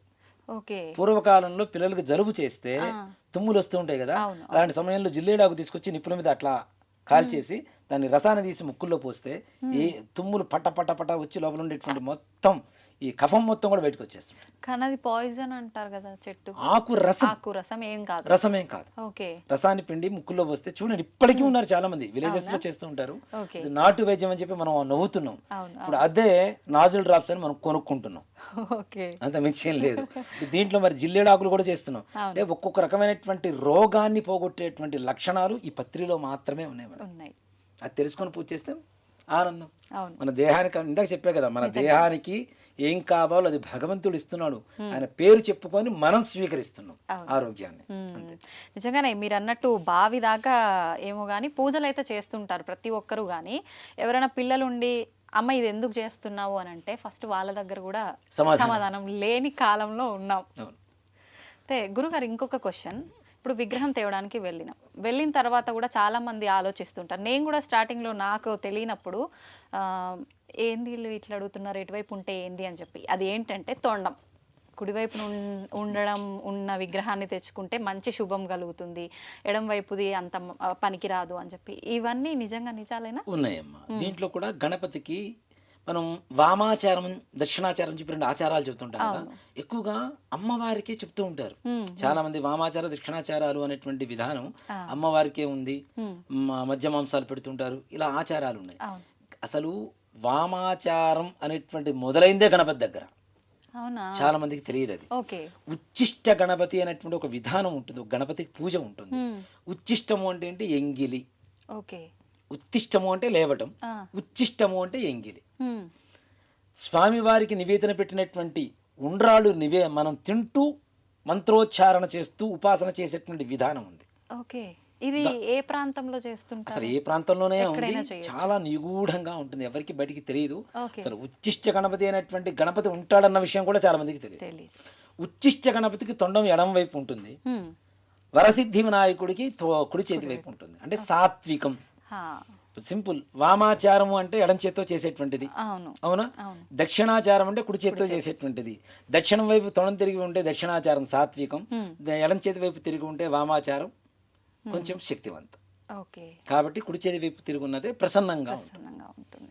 ఓకే, శుక్లాం వరధరం విష్ణుం ప్రసన్నవదనం అని చెప్పి చూస్తున్నాను. అవును అవును, అవునా? శ్లోకంలో. ప్రసన్నవదనం అంటే ఎట్లుండదు, ప్రశాంతంగానే ఉంటుంది. అలాగే ఆయన ప్రశాంతంగా ఉంటున్నాడు. విగ్రహం తెచ్చుకునేటప్పుడు నిమజ్జనం చేసేటప్పుడు కూడా అంతే ప్రశాంతత ఉండాలి. అది లేకుండా ఇప్పుడు చూస్తున్నాం కదా డీజే సౌండ్లు, అవును. పూజ పావు గంట, మిగిలిన ఎంటర్టైన్మెంట్ ప్రోగ్రామ్ గంటన్నర 2 గంటలు, రాత్రి నిద్ర కూడా అక్కడే కూర్చొని చేస్తూ ఉంటారు. అవును. క్యారమ్ బోర్డ్స్ పెట్టుకొని. కొన్ని చోట్ల అనకూడదులే కానీ చతుర్ముఖ పారాయణలు ఇవన్నీ కూడా చేస్తుంటారు. గణపతికి పూజ చేయండిరా అంటే ఇవన్నీ చేస్తుంటే గణపతి మాత్రం ఏం చేస్తాడు? అంతే. అవునా? అవును. ఇప్పుడు వినాయకుడిని తీసుకుని వెళ్ళేటప్పుడు మంగళ వాయిద్యాలతో తీసుకెళ్ళండి. ఈ డీజే సౌండ్లు, డప్పులు, గిప్పులు ఇవన్నీ పెట్టుకొని మనకి కాదు కదా. మంగళ వాయిద్యాలు, మంగళం అంటే శుభం. ఆయన మనకి శుభాన్ని చేకూరుస్తున్నాడు కాబట్టి శుభాంతో చక్కగా తీసుకెళ్ళాలి. ఒక చిన్న కథ కూడా ఉందమ్మా. అంటే చాలా రోజుల క్రితం నుంచి ఎవరు చెప్పే ఉంటారు ఎక్కడో చోట. కానీ హుస్సేన్ సాగర్, మన హైదరాబాద్లో ఉన్న హుస్సేన్ సాగర్లో ఒక పడవలో 3 వెళ్తున్నారు. ఒక క్రిస్టియన్, ఒక హిందువు, ఒక ముస్లిం. ఇది తెలిసే ఉంటుంది చాలా మందికి. బాగా వరదలు వచ్చేసినాయి. ముస్లిం అతను ఉండి అలా నన్ను కాపాడని చెప్పి అడిగాట. ఆయన వచ్చి తీసుకుని వెళ్ళి కాపాడాడు. అలాగే క్రిస్టియన్ జీసస్ నన్ను కాపాడను కానీ జీసస్ వచ్చి ఆయన కాపాడని తీసుకుని వెళ్ళాడు. హిందూ వచ్చి గణపతిని ప్రార్థిస్తున్నట, నువ్వు నన్ను కాపాడయ్యా కాపాడయ్యా. ఈ గణపతి మాత్రం హుస్సేన్ సాగర్ ఒడ్డు మీద నిల్చొని నాట్యం చేస్తున్నట్ట. అదేంటయ్యా జీసస్ అనగానే ఆయన వచ్చి తీసుకెళ్ళాడు, అలా అనగానే ఆయన వచ్చి తీసుకెళ్ళాడు, నేను మునిగిపోతున్నాను, నువ్వు ఎందుకు డ్యాన్స్ చేస్తున్నావు అంటే, మరి నేను మునిగేటప్పుడు మీరు డ్యాన్స్ చేయటం లేదా, మీరు మునిగేటప్పుడు నేను డ్యాన్స్ చేస్తే వచ్చిందా అన్నట్టు. అంటే అలాంటి వికృతమైనటువంటి స్థితికి మనం తీసుకెళ్తున్నాం భగవంతుడు కదా. అది తప్పు కదా. ఆనంద నాట్యం చేయడం వేరు, ఇష్టం వచ్చినట్టు ఏదో ఈ మద్యాలు తీసుకొని ఆ తుంపర్లు దేవుడి మీద పడుతూ ఉంటే మనం కింద పడిందే ఏది వస్తువు దేవుడికి సమర్పించం. అలాంటిది మన తుంపర్లు భగవంతుడి మీద పడుతూ ఉంటే అది ఎంతవరకు కరెక్టు? అంతవరకు పూజ చేసి, అంత పవిత్రంగా పూజ చేసి, ఈ డప్పుల మధ్యలో, ఈ డీజేల మధ్యలో ఇష్టం వచ్చినట్టు మద్యం సేవించి అరుస్తూ దేవుడి మీద ఎక్కి, ఇంకోటి కూడా నేను నిషేధం అని చెప్తాను. భగవంతుడికి వినాయకుడికి లడ్డు నివేదన పెడుతూ ఉంటారు కదా. అసలు లడ్డు పెట్టమని ఎవరు చెప్పారు? ఏ శాస్త్రాల్లో ఉంది? ఎక్కడా లేదు. మోదక ప్రియుడు ఆయన. మోదకం అంటే ఉండ్రాళ్ళు కదా. మోదకం అంటే ఉండ్రాళ్ళు కూడా కాదు, మోదకం అనేటువంటిది ఒక పిండి వంట. ఉండ్రాళ్ళు వేరు, మోదకం వేరు. కనీసం అంత చేయలేని పక్షంలో కనీసం ఉండ్రాళ్ళు అన్న పెడుతున్నాం. ఆయన చేతిలో ఆయన ఉండేది వరదాభయ హస్తాలతో ఇలా ఉంటాడు. ఆయన స్టిల్ మార్చేసి ఇలా పెట్టేసాం మనం చేతిలో లడ్డు పెట్టడానికి. ఈ లడ్డూని పెట్టేసి దీన్ని లక్షలకి కోట్లకి వేలాలు వేసి భగవంతుడు ప్రసాదం వేలం వేయటం ఏమిటి? పెడితే ఇంకంతా అందరికి పెట్టుపో, నీ నైవేద్యం పెట్టావు నీ భక్తి కొద్దీ. ఆ లడ్డే అందరికి ప్రసాదంగా నైవేద్యంగా సమర్పించాలి. దాన్ని వేలం వేసి భగవంతుడికి రేట్లు పెట్టి దాంట్లో పాల్గొనాలంటే ముందుగా రిజర్వేషన్లు అని, అడ్వాన్సులు అని. ఈ అంటే భగవంతుడు కమర్షియల్ అయిపోతున్నాడా? భగవంతుడిగా ఉండి చూస్తున్నావా మనం? అది తప్పు కదా. నివేదనగా అక్కడ పెట్టాల్సింది లడ్డు కూడా కాదు, మోదకం పెట్టాలి. అందుకనే భగవంతుడు ఎప్పుడు ఇలా మనకి వరదాన్ని అభయాన్ని ఇచ్చేటువంటి స్థితిలో ఉంటాడు, కానీ మన దగ్గర నుంచి తీసుకునే పరిస్థితులు ఇలా ఉండడు ఆయన కదా. కాబట్టి భగవంతుడికి అలా చేయటం అనేది కూడా తప్పు. అవి కూడా అసలు నిషేధించాలనే చెప్తాను నేనైతే. కాబట్టి ఇప్పుడున్న పరిస్థితిలో మనం చెప్తే నేను శత్రువు అవుతానేమో, కానీ శత్రువు అయినా పర్లేదు, నిజం చెప్పడం అనేది మన ధర్మం. కాబట్టి ధర్మాన్ని ఇప్పుడు కాకపోతే భవిష్యత్ కాలంలో అయినా సరే కనీసం ఎప్పుడైనా ఒకసారి ఈ వీడియో చూసిన వాళ్ళు ఇది మనం చేస్తున్న తప్పు కదా అనేటువంటి ఒక భావన ఒక మనసులోకి వచ్చి ఒక్కళ్ళు మారినా చాలు, మనం వీడియో చేసిన దానికి పరమార్థం దక్కినట్టే మనకి. ఏమ్మా ఇహ గణపతి స్వామి వారికి పూజ చేద్దాం. మరలా ఆచమనం చేయండి. 3 సార్లు చేతిలో నీళ్ళు వేసుకుని 3 సార్లు చేతిలో నీళ్ళు వేసుకుని తాకండి అన్న. ఆచమ్యాకేశవాయ స్వాహ, ఓం నారాయణాజ స్వాహ, ఓం మాధవాజ స్వాహ. చేయకట్టుకోండి. గోవిందాయ నమః, విష్ణవే నమః, సూదనాయ నమః, త్రివిక్రమాయ నమః, వామనాయ నమః, శ్రీధరాయ నమః, ఋషికేశాయ నమః, పద్మనాభాయ నమః, దామోదరాయ నమః, సంకర్షణాయ నమః, వాసుదేవాయ నమః, ప్రద్యుమ్నాయ నమః, నిరుద్ధాయ నమః, పురుషోత్తమాయ నమః, ధోక్షజాయ నమః, నరసింహాయ నమః, అచ్యుతాయ నమః, జనార్దనాయ నమః, ఉపేంద్రాయ నమః, హరయే నమః, శ్రీకృష్ణాయ నమః, శ్రీకృష్ణ పరబ్రహ్మణే నమో నమః. అక్షతలు తీసుకోండి.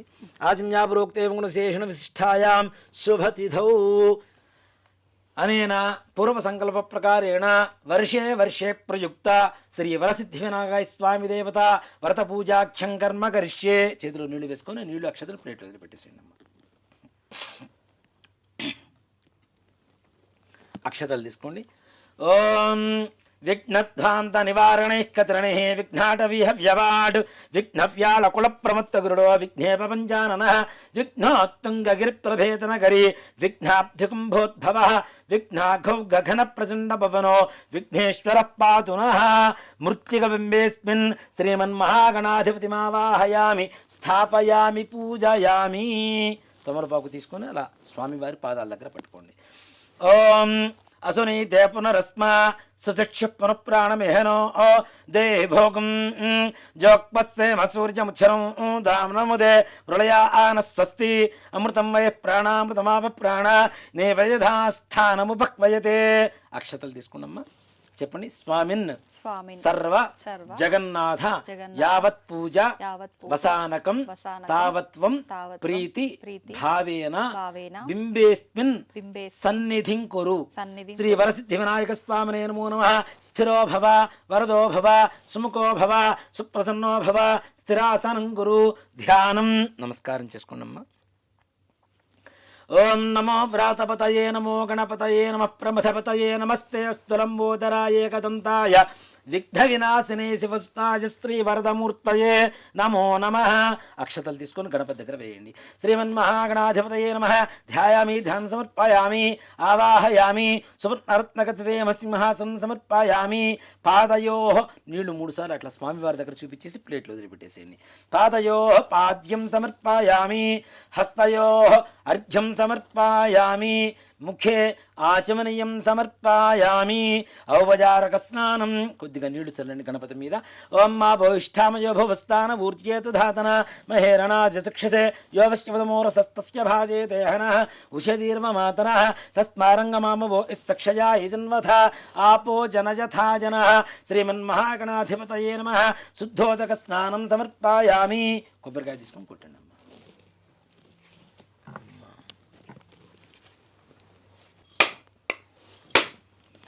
ఓం యా ఫల నిర్యాబలా విష్పాయాస్త పుష్పణీ బృహస్పతి ప్రసూతాస్థానో ముంఛన్వగుం హసః.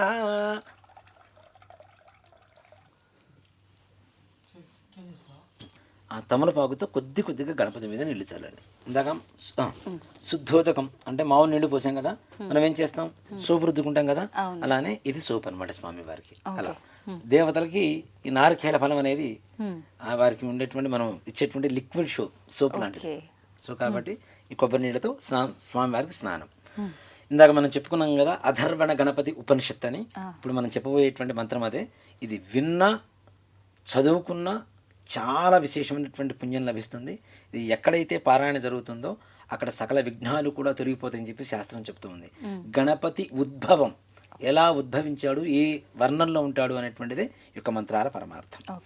ఓం భద్రం కర్ణేభిః శృణుయామ దేవాః భద్రం పశ్యేమాక్షభిర్యజత్రాః స్థిరైరంగైస్తుష్టభాగం సస్తనోభిః వ్యసేమ దేవహితం యదాయుః స్వస్తిన ఇంద్రో వృద్ధశ్రవాః స్వస్తిన పూషా విశ్వవేదాః స్వస్తిన స్తార్ష్యో అరిష్టనేమిః స్వస్తినో బృహస్పతిర్దధాతు.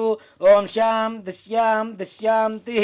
ఓం లం నమస్తే గణపతయే త్వమేవ ప్రత్యక్షం తత్వమసి త్వమేవ కేవలం కర్తాసి త్వమేవ కేవలం హర్తాసి త్వమేవ కల్పితం బ్రహ్మాసి త్వం సాక్షాదాత్మాసి నిత్యం అర్థం వచ్మి సత్యం వచ్మి అవత్వం మాం అవవక్తారం అవశ్రోతారం అవదాతారం అవధాతారం అవానూచాన మమ శిష్యం అవపురస్తాత్తా ఆదు అవదక్షిణాత్తా ఆదు అవపశ్చాత్తా ఆదు అవోత్తరాత్తా ఆదు అవచోర్ధ్వాత్తా ఆదు అవధరాత్తా ఆదు సర్వతో మాం పాహి పాహి సమంతాత్. త్వం వాంగ్మయస్త్వం చిన్మయః త్వమానందమయస్త్వం బ్రహ్మమయః త్వం సచ్చిదానందాద్వితీయోసి త్వం జ్ఞానమయో విజ్ఞానమయోసి.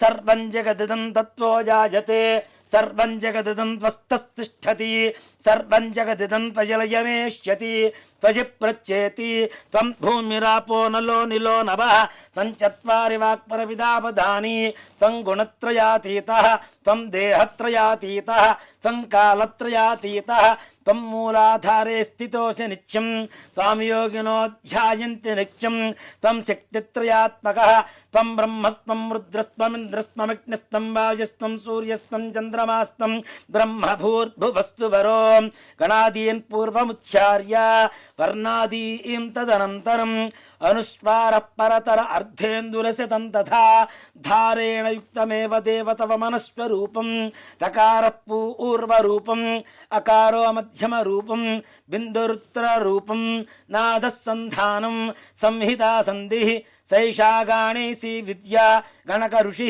ఋజడ్గాయత్రీ ఛంద శ్రీమహాగణాధిపతిర్దేవత ఓం గం గణపతయే నమః ఏకదంతాయ విద్మహే శూర్పకర్ణాయ ధీమహి తన్నో గణక ప్రచోదయాదు ఏకదంతం చతుర్హస్తం బిభ్రాణం పాశుపంకుజం అభయం వరదం హస్తైర్దధానం మూషికధ్వజం రక్తం లంబోదరం శూర్పసుకర్ణం రక్తవాసనం రక్తగంధానులుప్తాంగం రక్తపుష్పై సుపూజితం భక్తానుకంపినం దేవం జగత్కారణముచ్యుతం ఆవిర్భూతం చ సృష్ట్యాదో ప్రకృతే పురుషాత్పరం ఏవం ధ్యాయోతి యో నిత్యం సయోగి యోగినాం వరః నమో ప్రాతపతయే నమో గణపతయే నమ ప్రమథపతయే నమస్తే అస్త్వలంబోదరాయ ఏకదంతాయ విఘ్న వినాశినే శివసుతాయ శ్రీ వరదమూర్తయే నమో నమః శ్రీమన్మహాగణాధి శ్రీ వరసిద్ధి వినాయక స్వామినే నమో నమః. ఇది ఫలోదకేన స్నానం సమర్పయామి. ఈ మామూలు నీళ్ళు చల్లాలి. ఆపోష్ఠామయో భవస్థాన ఊర్జ్యేత ధాతన మహేరణాజ చక్షసే యోవస్యవతమోరసస్తస్య భాజేతే హనః ఉషతీరవ మాతరః తస్మా అరంగమామవో యస్సక్షజా జన్మథ ఆపో జనయథా జనః. ఇది శుద్ధోదక స్నానం సమర్పయామి. మరలా నీళ్ళు అక్కడ చూపించేసి ప్లేట్లో వదిలిపెట్టేసేయండి. స్నానానంతరం శుద్ధ ఆచమనీయం సమర్పయామి. వస్త్రం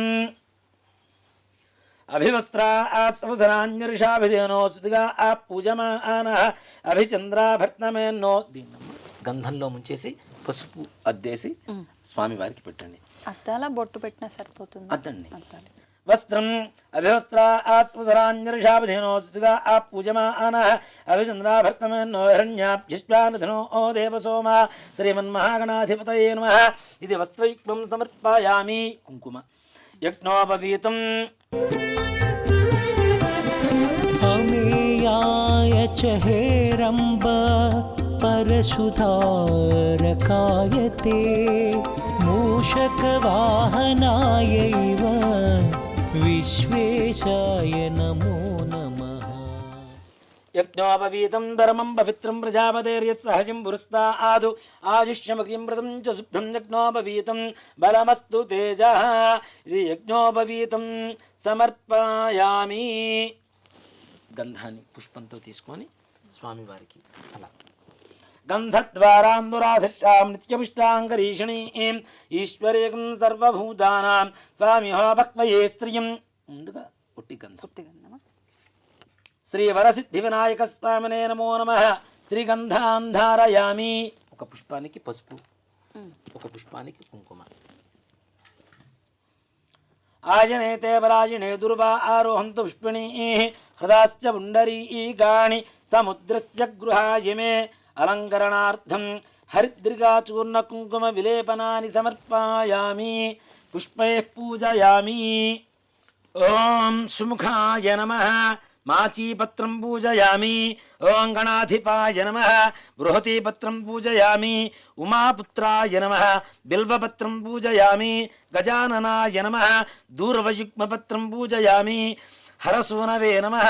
దత్తూరపత్రం పూజయామి. లంబోదరాయ నమః. బదరీపత్రం పూజయామి. లంబోదరాయ నమః. బదరీపత్రం పూజయామి. గుహాగ్రజాయ నమః. అపామార్గపత్రం పూజయామి. గజకర్ణకాయ నమః. తులసీపత్రం పూజయామి. ఏకదంతాయ నమః. ఛూతపత్రం పూజయామి. వికటాయ నమః. కరవీరపత్రం పూజయామి. భిన్నదంతాయ నమః. విష్ణుకరాంతపత్రం పూజయామి. వటవే నమః.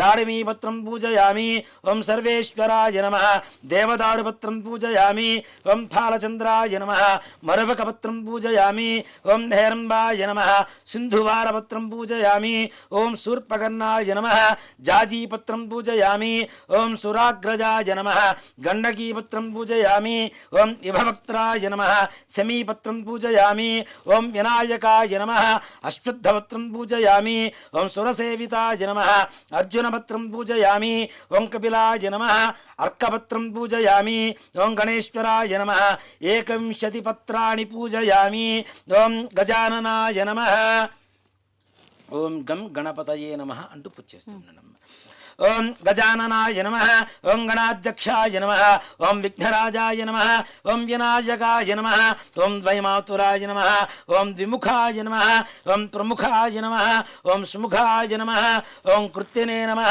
ओं सुप्रदीप्ताय नमः ओं सुखनिधये नमः ओं सुराध्यक्षाय नमः ओं सुरार्घ्नाय नमः ओं महागणपतये नमः ओं मान्याय नमः ओं महाकालाय नमः ओं महाबलाय नमः ओं हेरम्बाय नमः ओं लंबजठराय नमः ओं हयग्रीवाय नमः ओं प्रथमाय नमः ओं प्राज्ञाय नमः ओं प्रमोदाय नमः ओं मोदकप्रियाय नमः ओं विघ्नकर्त्रे नमः ओं विघ्नान्त्रे नमः ओं विश्वनेत्रे नमः ओं विराट्पतये नमः ओं श्रीपतये नमः ओं वाक्पतये नमः ओं शृंगारिणे नमः ओं आश्रितवत्सलाय नमः ओं शिवप्रियाय नमः ओं शीघ्रकारिणे नमः ओं शाश्वताय नमः ओं बलान्विताय नमः ओं बलोत्थाय नमः ओं भक्तनिधये नमः ओं भावगम्याय नमः ओं भावात्मयाय नमः ओं वक्रगामिने नमः ओं महाकृतये नमः ओं चामीकरप्रभाय नमः ओं सर्वाय नमः ओं सर्वोपन्यासाय नमः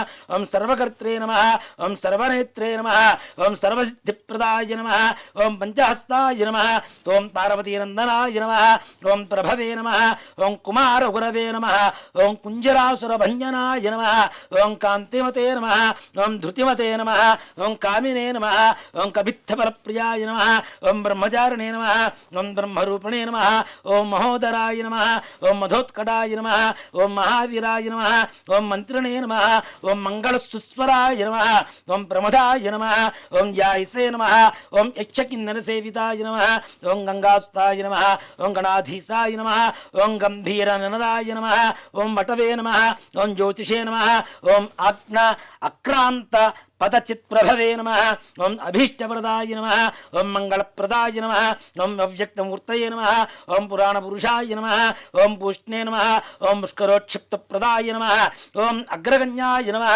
ओं अग्रपूज्याय नमः ओं पुष्करोक्षिप्तप्रहरणाय नमः ओं अपाकृतपराक्रमाय नमः ओं सत्यधर्मणे नमः ओं सख्ये नमः ओं साराय नमः ओं सरसाम्बुनिधये नमः ओं महेशाय नमः ओं विशदांगदाय नमः ओं मणिकिंकणमेखलाय नमः ओं समस्तदेवतामूर्तये नमः ओं सहिष्णवे नमः ओं ब्रह्मविद्यादिदानभुवे नमः ओं जिष्णवे नमः ओं विष्णवे नमः ओं विष्णुप्रियाय नमः ओं भक्तजीविताय नमः ओं ऐश्वर्यकारणाय नमः ओं सदोत्थिताय नमः ओं विश्वदृशे नमः ओं विश्वरक्षाविधानकृते नमः ओं कल्याणगुरवे नमः ओं उन्मत्तवेशाय नमः ओं परजयिने नमः ओं समस्तजगदाधाराय नमः ओं सर्वेश्वर्यप्रदाय नमः ओं श्री विघ्नेश्वराय नमः ओं नानाविध परिमलपत्र पुष्प अक्षतानि समर्पयामि विश्वेशाय नमो नमः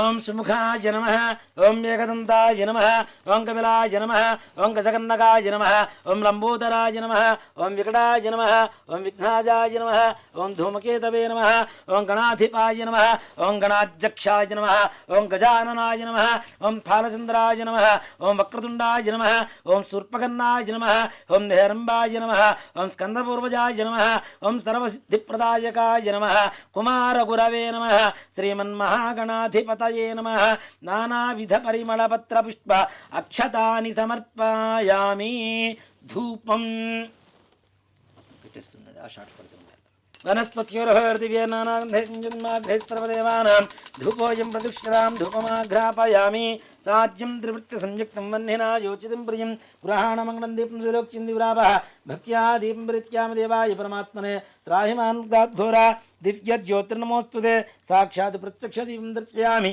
కొద్దిగా నీళ్ళు అలా చూపించేసి దేవుడి దగ్గర వదిలిపెట్టేసేయండి. ధూపదీపాంతరం శుద్ధ ఆచమనీయం సమర్పయామి. నైవేద్యం ఓం భూర్భువస్సువః.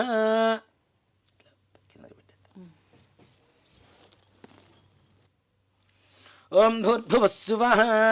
ఓం తత్సవితుర్వరే. ఇట్లా నీళ్లు చల్లండి. ఓం తత్సవితుర్వరేణ్యం భర్గో దేవస్య ధీమహి. ఇలా చుట్టూ తిప్పండి. సత్యం వర్త్యేన పరిణితియామి అమృతమస్తు అమృతో వస్త్రామసి. శ్రీ వరసిద్ధివినాయక స్వామినే నమః. అవసరార్థం నారికేళ సకలాన్ దాడిమీ ఫలాన్ బహుబీజ ఫలాన్ వేదయామి. ఓం ద్రాణాయ స్వాహ. ఓం అపానాయ స్వాహ. ఓం జ్ఞానాయ స్వాహ. ఓం ఉదానాయ స్వాహ. ఓం సమానాయ స్వాహ. 6 సార్లు నీళ్ళు అక్కడ చూపించేసి ప్లేట్లు వదిలిపెట్టేసండి అమ్మా. స్వామివారి దగ్గర చూపించి మధ్యే మధ్యే ఉదకవాణీం సమర్పయామి. అమృతాభిధానమసి. ఉత్తరాభూషణం సమర్పయామి.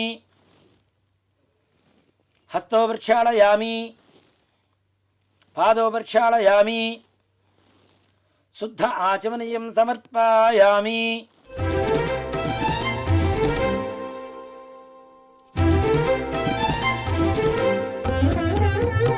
అనంత విభవాయైవ తాంబూలం సూగీఫలైస్తకర్పూరేర్నాకవల్లీధలేరుచితం ముక్తాచూర్ణసమాయుక్తం తాంబూలం ప్రతిగృహ్యతాం.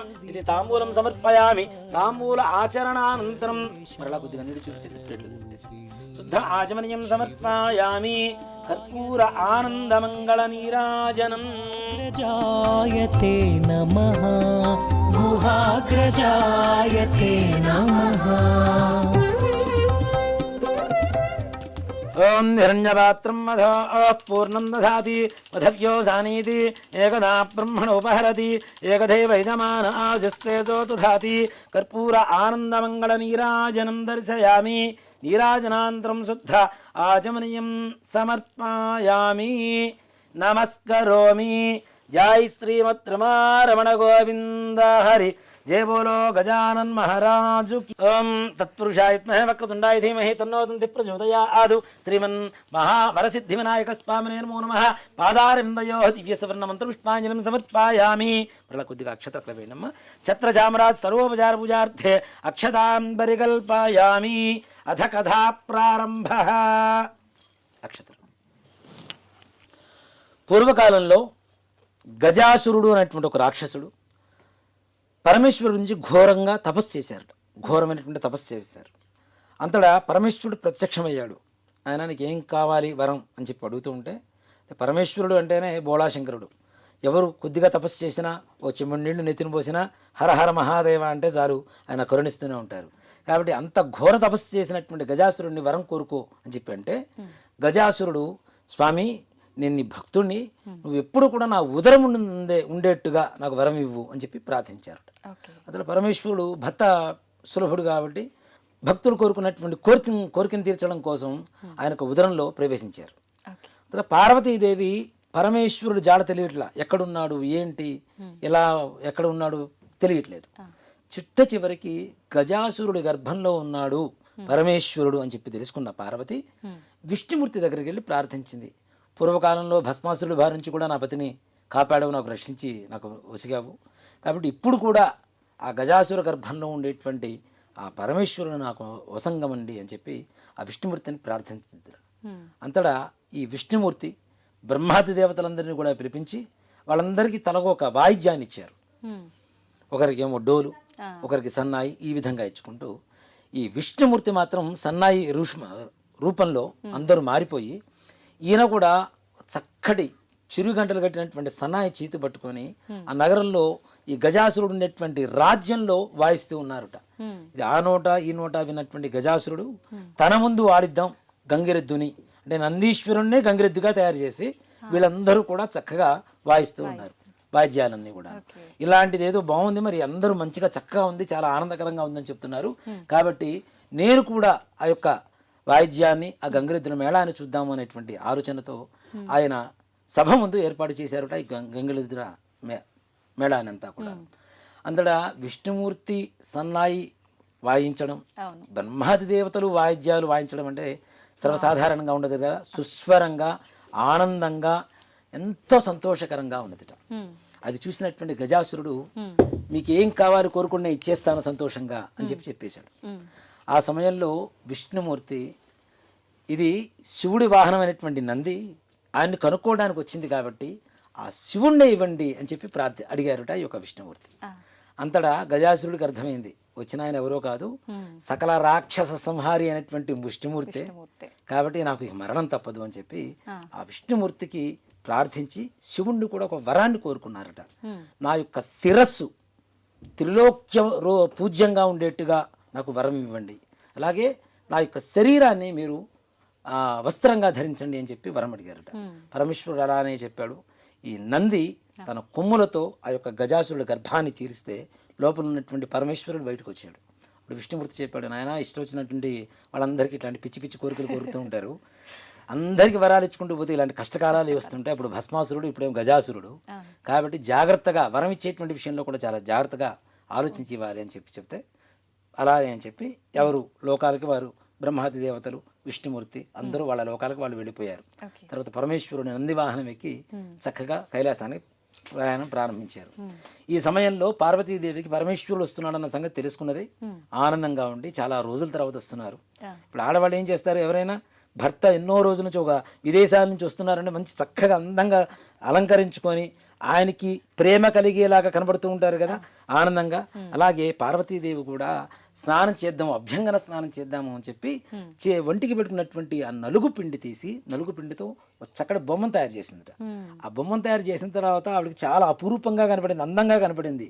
దీనికి ప్రాణం పోద్దాము అని చెప్పి ఆమె శక్తితో ప్రాణాన్ని పోసి ఆ యొక్క బాలుడు ఆ బొమ్మ ఏదైతే ఉందో ప్రాణం వచ్చింది కాబట్టి బాలుడు రూపంలో సింహద్వారం దగ్గర ఎవరూ లోపలికి రాకుండా చూడు అని చెప్పి కాపలాగా ఉంచేసింది. అంతటా ఆ పార్వతీదేవి స్నానానికి అలంకరించుకోవడానికి వెళ్ళింది. పరమేశ్వరుడు రానే వచ్చాడు. దిగి లోపలికి వెళ్తూ ఉంటే నువ్వెవరు లోపలికి వెళ్ళడానికి లేదు అని చెప్పాడు ఈ యొక్క బాలుడు.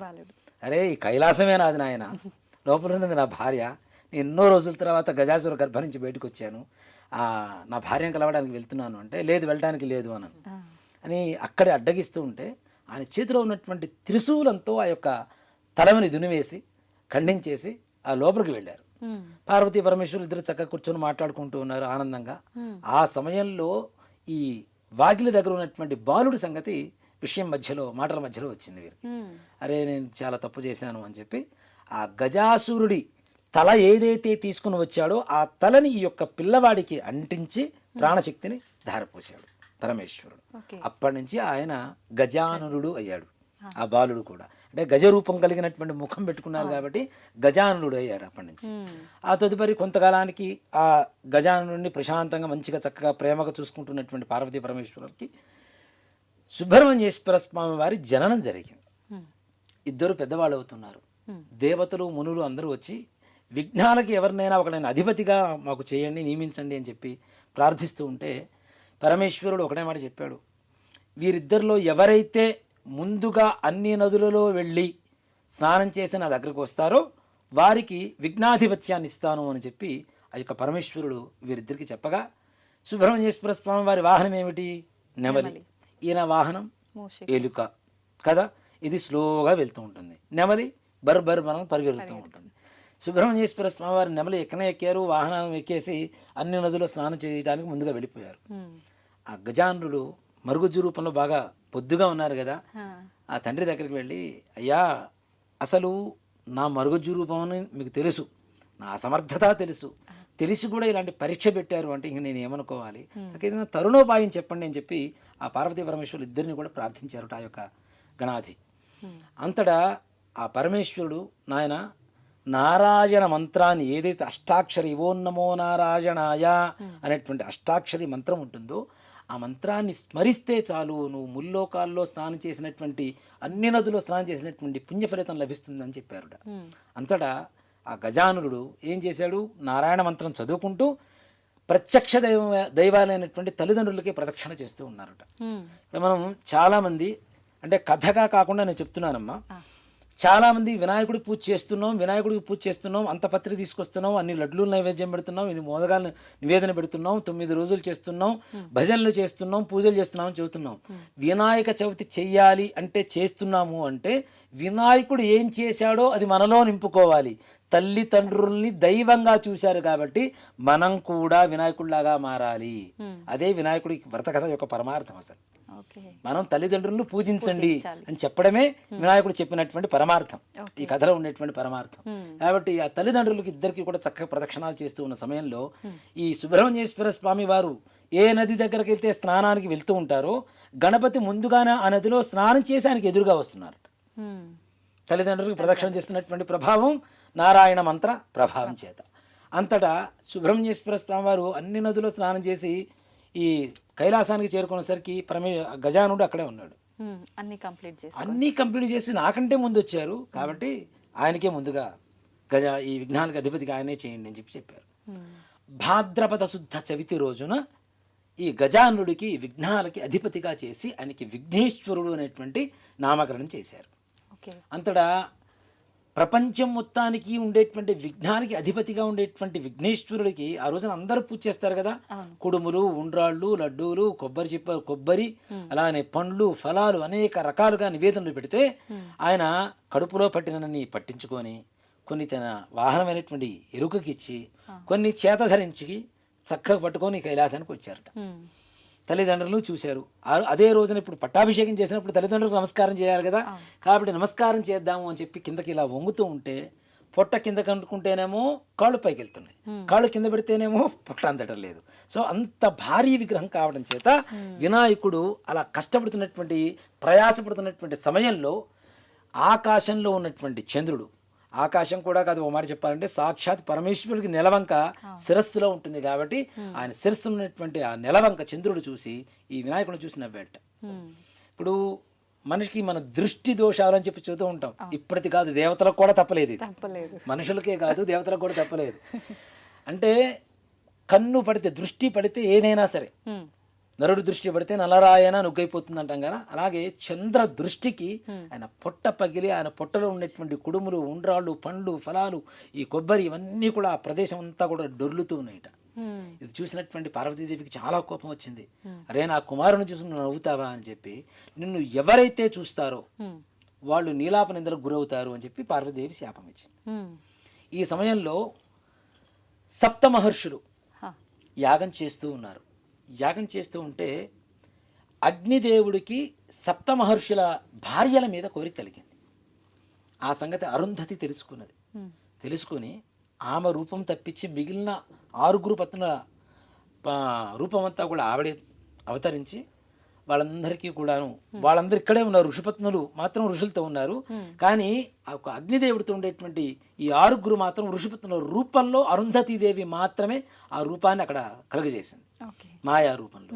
ఇది చూసినటువంటి ఋషులందరూ కూడాను మా భార్యలే ఆయన దగ్గర ఇలా ఉన్నారు అని చెప్పి చాలా ఎడబాటు చేసుకున్నారు ఇద్దరు కూడా, భార్యాభర్తలంతా, ఋషిపత్నులందరూ కూడా. ఈ సమయంలో అరుంధతి వచ్చి వాళ్ళెవరూ కూడా నిజమైన రూపాలు కాదు, నా మాయ వల్ల కలిగినటువంటిది అని చెప్పి వారికి చెప్పిన తర్వాత వారికి ఈ శాపం ఉపశమనం కలిగింది. ఇదంతా కూడా ఎందువల్ల జరిగింది అంటే ఈ ఋషిపత్నులందరూ కూడాను చంద్రుని చూసినటువంటి కారణం చేతనే ఈ యొక్క శాపం కలిగింది. వాళ్ళకి నీలాప నిందలు వచ్చినాయి కదా, భర్త నుంచి ఎడబాటైంది కదా. అలా ఋషులకు కూడా ఆ నీలాప నిందలు తప్పలేదు. కాబట్టి ఈ ఋషులు దేవతలందరూ కూడాను పార్వతీదేవి దగ్గరికి వచ్చి ఆ మృతి చెందినటువంటి ఆ బాలుణ్ణి ప్రాణశక్తితో లేపి, తల్లి ఈ చంద్రుడిని చూడకుండా ఉండడం అనేది చాలా కష్టమైనటువంటి పని, కాబట్టి చంద్రుని చూసిన నీలాప నిందలు తొలగేటువంటి మార్గం ఏదైనా చెప్పండి అని చెప్పింది. ఆవిడ ఏ రోజైతే నా కుమారుడికి ఈ రకమైనటువంటి అవమానం జరిగిందో భాద్రపద శుద్ధ చవితి నాడు మాత్రం ఎవరూ చంద్రుడిని చూడరాదు, ఆ రోజున చూస్తే నీలాప నిందలు కలుగుతాయని చెప్పి పార్వతీదేవి ముందు ఇచ్చినటువంటి శాపానికి ఉపశమనం ఇచ్చిందిట. అంతటా అందరూ కూడాను భాద్రపద శుద్ధ చవితి రోజున వినాయకుడిని పూజ చేస్తున్నారు. చక్కగా ఆ రోజున మాత్రం చంద్రుడిని చూడకుండా అందరూ ఉండిపోతూ ఉన్నారు. ఇలా కొంతకాలం జరుగుతుంది. ఇది యుగాంతరాలలో జరుగుతున్నటువంటి కథ అనేటువంటిది కూడా మనం గుర్తించాలి. అది ఎప్పుడో కైలాసంలో పార్వతీ పరమేశ్వరుల మధ్యలో జరిగినటువంటి కథని మరలా ద్వాపర యుగం దాకా వచ్చింది. ద్వాపర యుగంలో నారద మహాముని శ్రీకృష్ణుని చుట్టానికని వచ్చారు. వచ్చి ఈరోజు భాద్రపద శుద్ధ చవితి కాబట్టి ఈరోజు చంద్రుని ఎవరిని చూడవద్దు అని చెప్పగా ఆ శ్రీకృష్ణుడు కూడా నగరంలో అందరికీ చెప్పి సాడింపు వేయించాడు. ఈరోజు ఎవరు కూడా చంద్రుని చూడరాదు, చూస్తే నీలాప నిందలు వస్తాయని చెప్పి సాడింపు వేయించారు. ఆ తదుపరి నారద మహాముని వెళ్ళిపోగా సత్రాజిత్తు అనేటువంటి ఒక ఆయన స్నేహితుడు కృష్ణుని చుట్టానికి వచ్చాడు. ఆయన చేతిలో ఒక మణి ఉన్నది. ఆ మణినే శమంతకమణి అంటారు. ఈ శమంతకమణి నాకు సూర్య భగవానుడి అనుగ్రహం చేత నాకు కలిగింది అని చెప్పి శమంతకమణిని చూపించడానికి ఆ సత్రాజిత్తు శ్రీకృష్ణుడి దగ్గరికి వచ్చారట. వచ్చి చూపించి ఇది చాలా బాగుంది అంటే ఇది నాకు ఇవ్వు అని చెప్పి శ్రీకృష్ణుడు ఆ యొక్క సత్రాజిత్తుని అడిగాడు. ఎంత స్నేహితుడివైనా ఇది రోజుకి 8 బారువుల బంగారం పెడుతూ ఉంటుంది సూర్యుడు అనుగ్రహం చేత, కాబట్టి ఇలాంటి మణిని ఎవరన్నా ఇస్తారా? నేను ఇవ్వను కాక ఇవ్వను అని చెప్పి వెళ్ళిపోయారు. ఆ రోజు రాత్రి సమయం అయ్యేసరికి కృష్ణుడికి ఏంటి క్షీరప్రియుడు కదా, వెన్నపూస ఎంతసేపటికి పాలు ఉండాలి ఆయనకి, అవి ఉంటే చాలు అని చెప్పి పాలు పితుకుకుందాము గోవు దగ్గర అని చెప్పి వెళ్ళి పాలు పితుకుతూ ఆ గిన్నెలో భాండంలో చంద్రుని ప్రతిబింబం చూశారట. ఇక డైరెక్ట్గా చూసినా చూడకపోయినా పరోక్షంగా, ప్రత్యక్షంగా లేకపోయినా పరోక్షంగా చూశారు. అప్పుడు కృష్ణుడికి అర్థమైంది ఎలాంటి నీలాప నిందలు వస్తాయో అని చెప్పి. అలా కొన్ని రోజులకి ఈ సత్రాజిత్తు తమ్ముడు ప్రసేనుడు అనేటువంటి ఒక రాజు, యువరాజు ఆ యొక్క శమంతకమణిని చక్కగా ఒక ఆభరణలాగా ధరించి అడవికి వేటకి వెళ్ళిపోయాడు. ఈయన మెడలో ఉన్నటువంటి ఆ మణి చూడటానికి రక్తం మాంసాల ముద్దలాగా కనపడుతుందిట, ఎర్రగా. అది చూసినటువంటి ఒక సింహం ఏం చేసింది, ఈయన మీద దునిమి ఈయన మొత్తం సంహరించి అది పట్టుకొని ఆ మణిని పట్టుకొని వెళ్ళిపోతున్న సమయంలో భల్లూకం అంటే ఎలుగుబంటు అంటాం మనం కదా, జాంబవంతుడు అనేటువంటి ఒక భల్లూకం ఈ సింహం దగ్గర ఉన్నటువంటి మణిని చూసి సింహాన్ని సంహరించి ఆ యొక్క మణిని తీసుకొని వెళ్ళి చక్కగా తమ కుమార్తెకి ఆట వస్తువుగా ఇచ్చారట. ఇలా కొంతకాలం జరుగుతూ ఉండగా తమ్ముడు రావట్లేదు, తమ్ముడు జాడ తెలియట్లేదు. ఈ సత్రాజిత్తు నా తమ్ముడిని శ్రీకృష్ణ భగవానుడే చంపి ఆ యొక్క మణిని అపహరించాడు అని చెప్పి ఊళ్ళో అందరికీ చెప్పడం మొదలుపెట్టారు. అది విన్నటువంటి శ్రీకృష్ణుడు ఆ రోజు నేను ఆ చంద్రుని చుట్టం వల్లనే నాకు ఇట్టి శాపం వచ్చింది, లీలాపనిందలు వచ్చినాయి, వీటిని నేనే బాపుకోవాలి అని చెప్పి ఆ ప్రసేనుడు వెళ్ళినటువంటి అడవి మార్గం ద్వారా వెళుతూ ఉంటే కొంత దూరం ప్రయాణం చేసేసరికి ప్రసేనుడి కళేవరం అస్థిపంజరం కనబడింది. అక్కడి నుంచి సింహపు కాలి జాడలు, సింహం నడుస్తుంటే కాలి జాడలు పడుతుంటాయి కదా అడుగులు, ఆ అడుగులు నడుచుకుంటూ దాన్ని అనుసరించుకుంటూ వెళ్తే అక్కడి నుంచి సింహం సంహరింపబడింది. అక్కడి నుంచి భల్లూకం ఎలుగుబంటూ ఈ కాలు జాడలు కనబడేట, వాటిని కూడా అనుసరించుకుంటూ వెళ్ళిపోతే ఒక గుహ కనపడింది. ఆ గుహ లోపలికి వెళ్ళిన తర్వాత ఒక అమ్మాయి దగ్గర ఈ యొక్క శమంతకమణి కనబడింది.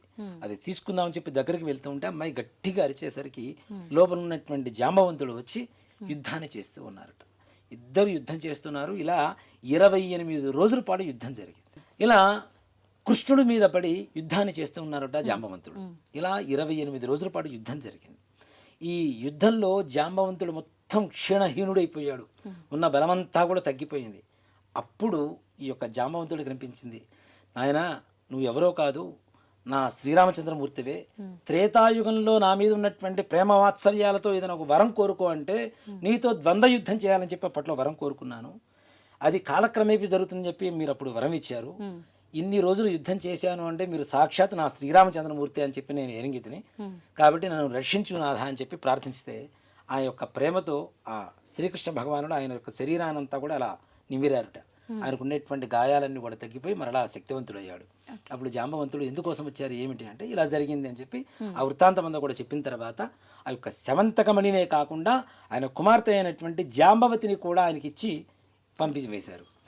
తర్వాత సత్రాజిత్ దగ్గరికి వెళ్ళి ఆయన నేను ఇలా అపహరించలేదు, జరిగిందంతా ఇది, ఈ ప్రసేనుడు ఇలా అయ్యాడు, ఇక్కడి నుంచి దొరికింది ఈ శమంతకమణి ఇదిగో తీసుకొని చెప్పి ఆయన చేతికి ఇస్తూ ఉంటే ఆ యొక్క సత్రాజిత్తు నేను చాలా పొరపడ్డాను, నీ మీద నీలాపనిందలు వేశాను, నన్ను క్షమించండి అని చెప్పి ఆయన కుమార్తె అయినటువంటి సత్యభామతో సహా మణితో సహా ఆయనకిచ్చి వివాహం చేశారుట.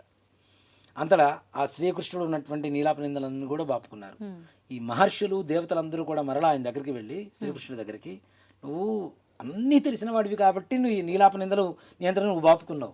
కానీ మేమేం చేయాలి, సర్వసాధారణంగా ఉండేటువంటి వాళ్ళం, నీ అంత శక్తి మాకు లేదు, నువ్వు సాక్షాత్ శ్రీమన్నారాయణుడివి కాబట్టి మాకు కూడా ఏదైనా ఉపశమనం చెప్పండి అంటే, ఎవరైతే భాద్రపద శుద్ధ చవితి రోజున వినాయకుడికి పూజ చేసి ఈ శమంతకమణి అనేటువంటి కథని చదువుకొని అక్షతులు గణపతి దగ్గర వేసి ఆ అక్షతుల శిరస్సును దారుస్తారో వారికి చంద్రుడు చూసినటువంటి దోషం కానీ నీలాపనిందలు కానీ కలుగుగాక అని చెప్పి వరాన్ని ఇచ్చారుట ఆ యొక్క శ్రీకృష్ణ భగవానుడు. ఈ విధంగా వినాయక చవితి రోజున శమంతకమణి వ్రత కథను చదువుకున్న విన్న సకల దోషాలు పోతాయి. కాబట్టి అందులో ఇంకోటి ఏంటంటే, ఎవరైతే మానసికమైనటువంటి అస్థిమితత ఎక్కువగా బాధలు పడుతున్నారో అలాంటి వారు ఈ శమంతకమణి కథని వినడం చేత ఇక్కడ కేవలం ఎక్కువగా చంద్రుడితోనే ప్రధానంగా ఉంది. చంద్రుడు ఏమి ఇస్తాడు, మనకి మనశ్శాంతిని ఇస్తాడు. చంద్రమా మనసే జాత అని శాస్త్రం చెప్తోంది. కాబట్టి చంద్రుడు అశాంతిని పోగొట్టి మనశ్శాంతిని ఇస్తాడు. కాబట్టి సకల విఘ్నాలు కూడా తొలగించేటువంటి విఘ్నేశ్వరుడికి ఆ యొక్క కథ చెప్పుకొని అక్షతలు వేసుకోవడం ద్వారా మానసికమైనటువంటి ప్రశాంతత, అలాగే మనం అనుకునేటువంటి సకల కార్యాలు దిగ్విజయంగా పూర్తి కావాలని కోరుకుందాం. స్కాందపురాణే రేవాఖండే శ్రీ వరసిద్ధి వినాయక వ్రతకథాయాం సమాప్తః. ఏడుకొండలవాడ వెంకటరమణ గోవింద గోవింద. జయ బోలో గజానన్ మహారాజు కీ జై. హర నమః పార్వతీపతయే హర హర మహాదేవ హర. శ్రీ వరసిద్ధి వినాయక స్వామినే నమో నమః. అందరూ అక్షతలు వేయండి. అక్కడ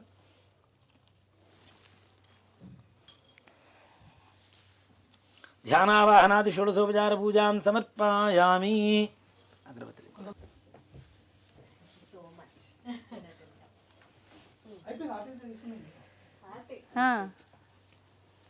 పైన వద్దు, పాదాల మీద ఆయన ఎత్తి చేయబెట్టకూడదు కదా. అయిపోయిందా శ్రీకాంత్? వనస్పత్యుర్హృదయేనానాగంధైస్మృతమాగ్రహేశ్వరదేవానాం ధూపోయం ప్రదుష్యతాం. శ్రీ వరసిద్ధి వినాయక స్వామినే నమో నమః. ధూపమాఘ్రాపయామి. దీపారాధన నమస్కారం చేసుకోండమ్మా.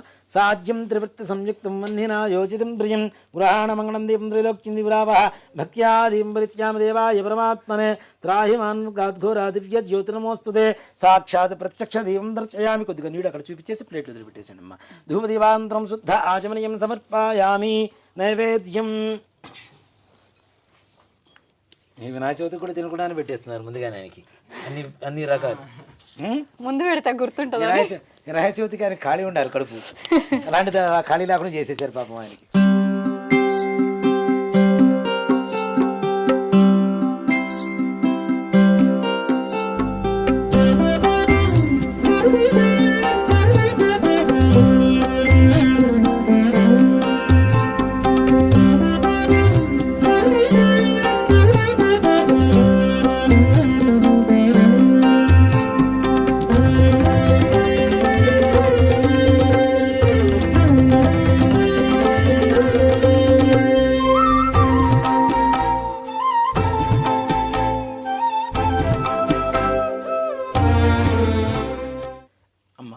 తీసుకొని ఈ నివేదన మీద చల్లండి. ఓం భూర్భువస్సువః ఓం తత్సవితుర్వరేణ్యం భర్గో దేవస్య ధీమహి ధియో యో నః ప్రచోదయాత్. ఇలా చుట్టూ తిప్పండి. సత్యం వర్త్యేన పరిహింత్యామి అమృతమస్తోమృతోపస్తరమసి. శ్రీ వరసిద్ధి వినాయక స్వామినే నమః. భక్ష్యాన్ భోష్యాన్ తోష్యాన్ లేహ్యాన్ మహానివేదనాన్ సమర్పయామి. ఓం ప్రాణాజస్వాహ, ఓం అపానాజస్వాహ, ఓం వ్యానాజస్వాహ, ఓం ఉదానాజస్వాహ, ఓం సమానాజస్వాహ. 6 సార్లు అట్లా నీళ్లు చూపించేసి ప్లేట్ వదిలిపెట్టేసేయండి అమ్మ. మధ్యే మధ్యే ఉదకమానం సమర్పయామి. అమృతావిధానమసి. ఉత్తరాభోజనం సమర్పయామి. హస్తో వృక్షాళయామి, పాదో వృక్షాళయామి. శుద్ధ ఆచమనీయం సమర్పయామి. తాంబూలం ఫూగీఫలైశ్చ కర్పూరైర్నాగవల్లి దళైర్యుతం ముక్తాచూర్ణ సమాయుక్తం తాంబూలం ప్రతిగృష్యతాం. తాంబూలం సమర్పయామి. తాంబూల ఆచరణానంతరం శుద్ధ ఆచమనీయం సమర్పయామి. మరలా నీళ్ళు చూపించేసి ప్లేట్ వదిలిపెట్టేసేయండి. కర్పూర ఆనందమంగళ నీరాజనం.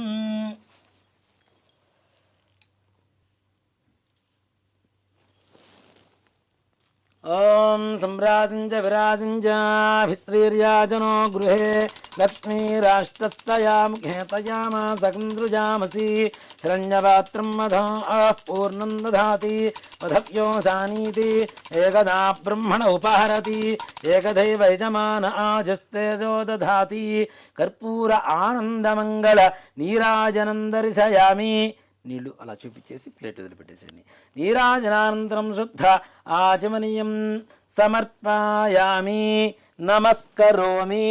జై శ్రీమత్ రమణ గోవింద. దివ్య సువర్ణ మంత్ర పుష్పాంజలిం సమర్పయామి.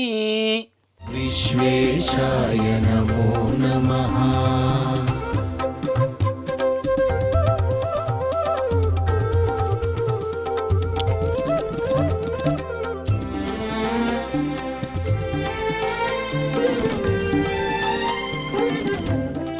యాని కాని చ పాపాని జన్మాంతరకృతాని చ తాని తాని ప్రణశ్యంతి ప్రదక్షిణం.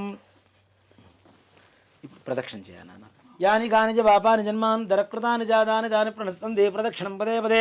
పాపోహం పాపకర్మాహం పాపాత్మా పాపసంభవః త్రాహి మాన్ కృపయా దేవా శరణాగతవత్సల అన్యథా శరణం నాస్తి త్వమేవ శరణం మమ తస్మాత్ కారుణ్యభావేన రక్ష రక్ష గణాధిప. ఆత్మ ప్రదక్షిణ నమస్కారాన్ని సమర్పయామి.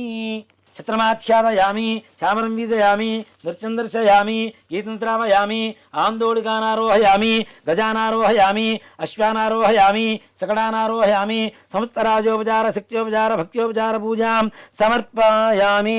యస్స్మృత్యాజనాముక్త్యదపయాక్రియాషు యూనం సంవృతాం యా సుజ్యం దేదముచ్యుతం. చెప్పండి. మంత్రహీనం క్రియాహీనం భక్తిహీనం గణాధిప యత్పూజితం మయా దేవ పరిపూర్ణం తదస్తుతే. చేతులు నీళ్లు వేసుకొని నీళ్లు అక్షతులు ఆ ప్లేట్లో వదిలిపెట్టేసేయండి అమ్మ. అనేన ధ్యానావాహనాది షోడశోపచార పూజయాజ అష్టోత్తర శతనామార్చనేన అవసరణ వ్యత్యాస భగవాన్ శ్రీ వరసిద్ధి వినాయక స్వామి దేవతా సుప్రీతా సుప్రసన్నా వరదా భవతు. అస్మిన్ గ్రామే స్థితానాం ప్రజానాం బ్రాహ్మణాది సర్వవర్ణానాం భక్తజనానాం చ వ్యాధి చోర దుర్భిక్ష అతివృష్టి అనావృష్టి రాజబాధాది సర్వోపద్రవశాంతిరస్తు. అయం గ్రామం సుభిక్షం భవతు అయం దేశం సుభిక్షం భవతు. సర్వే జనాః సుఖినో భవంతు సమస్త సన్మంగళాని భవంతు. సత్యాః సంతు యజమానస్య కామాః రోచనో రోచమానః శోభనః శోభమానః కళ్యాణః బ్రాహ్మణవాక్ష్యం సత్యోస్తు తథాస్తు. శ్రీ వరసిద్ధి వినాయక స్వామి దేవతా ప్రసాదం యజమాన్యస్య శిరసా గృహ్ణామి. ఓం పర్యాప్త్యానంతరాయాయ సర్వస్థోమోతిరాత్రముత్తరమహద్భవతి సర్వస్యాప్యై సర్వస్య తిథ్యై సర్వమేవ తేన ఆప్నోతి సర్వం జయతి. శ్రీ వరసిద్ధి వినాయక స్వామి దేవతానుగ్రహ ప్రసాద సిద్ధి ద్వారా సకల కార్యేషు సర్వత్ర దిగ్విజయతా ఫల సిద్ధిరస్తు.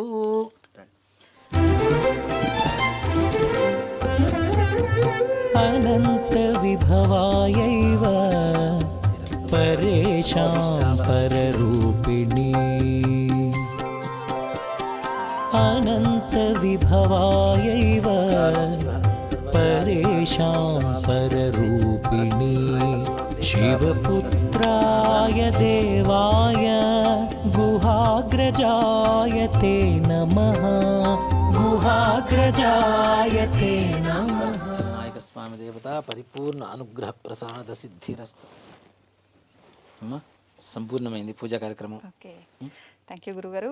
లాస్ట్లో ఒక చిన్న సందేహం. చెప్పండి. మనం కలశం అయితే పెట్టలేదు, చాలామంది కలశం పెడుతుంటారు, ఇంట్లో అయినా సరే కమ్యూనిటీలో చేసినా సరే, మరి పెట్టాలా వద్దా? అసలు గణపతికి ఎక్కడా కూడా కలశ పూజ లేదు, కలశ ఆవాహన అనేటువంటిది లేదు. ఓకే, ఏదైనా ఈ మంటపాలలో చేస్తుంటారు కదా, అలాంటి చోట కూడా అవసరం లేదనే శాస్త్రం.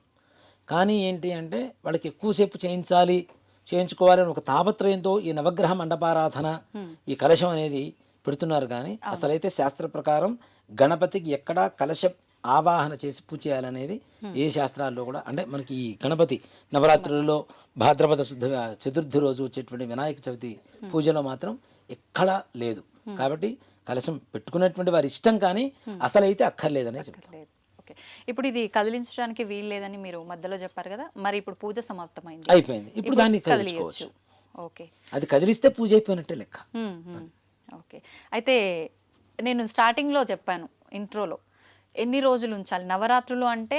డేస్ లెక్క పెట్టాలా, నైట్లు లెక్క పెట్టాలా, ఎట్లా? ఓ మాట చెప్పాలి అంటే గణపతి నవరాత్రులు అనేటువంటిది మధ్యకాలంలో వచ్చినటువంటి విధానం, ఓకే. ఎక్కడ కూడా లేదు. ఆ, లాల్ బహదూర్ శాస్త్రి గారు ఢిల్లీలో ప్రారంభించారు ఈ గణపతి నవరాత్రులు.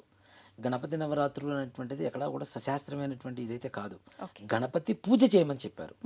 9 రాత్రులు ఉంటే గణపతి రాత్రులు అవుతాయి, నవరాత్రులు.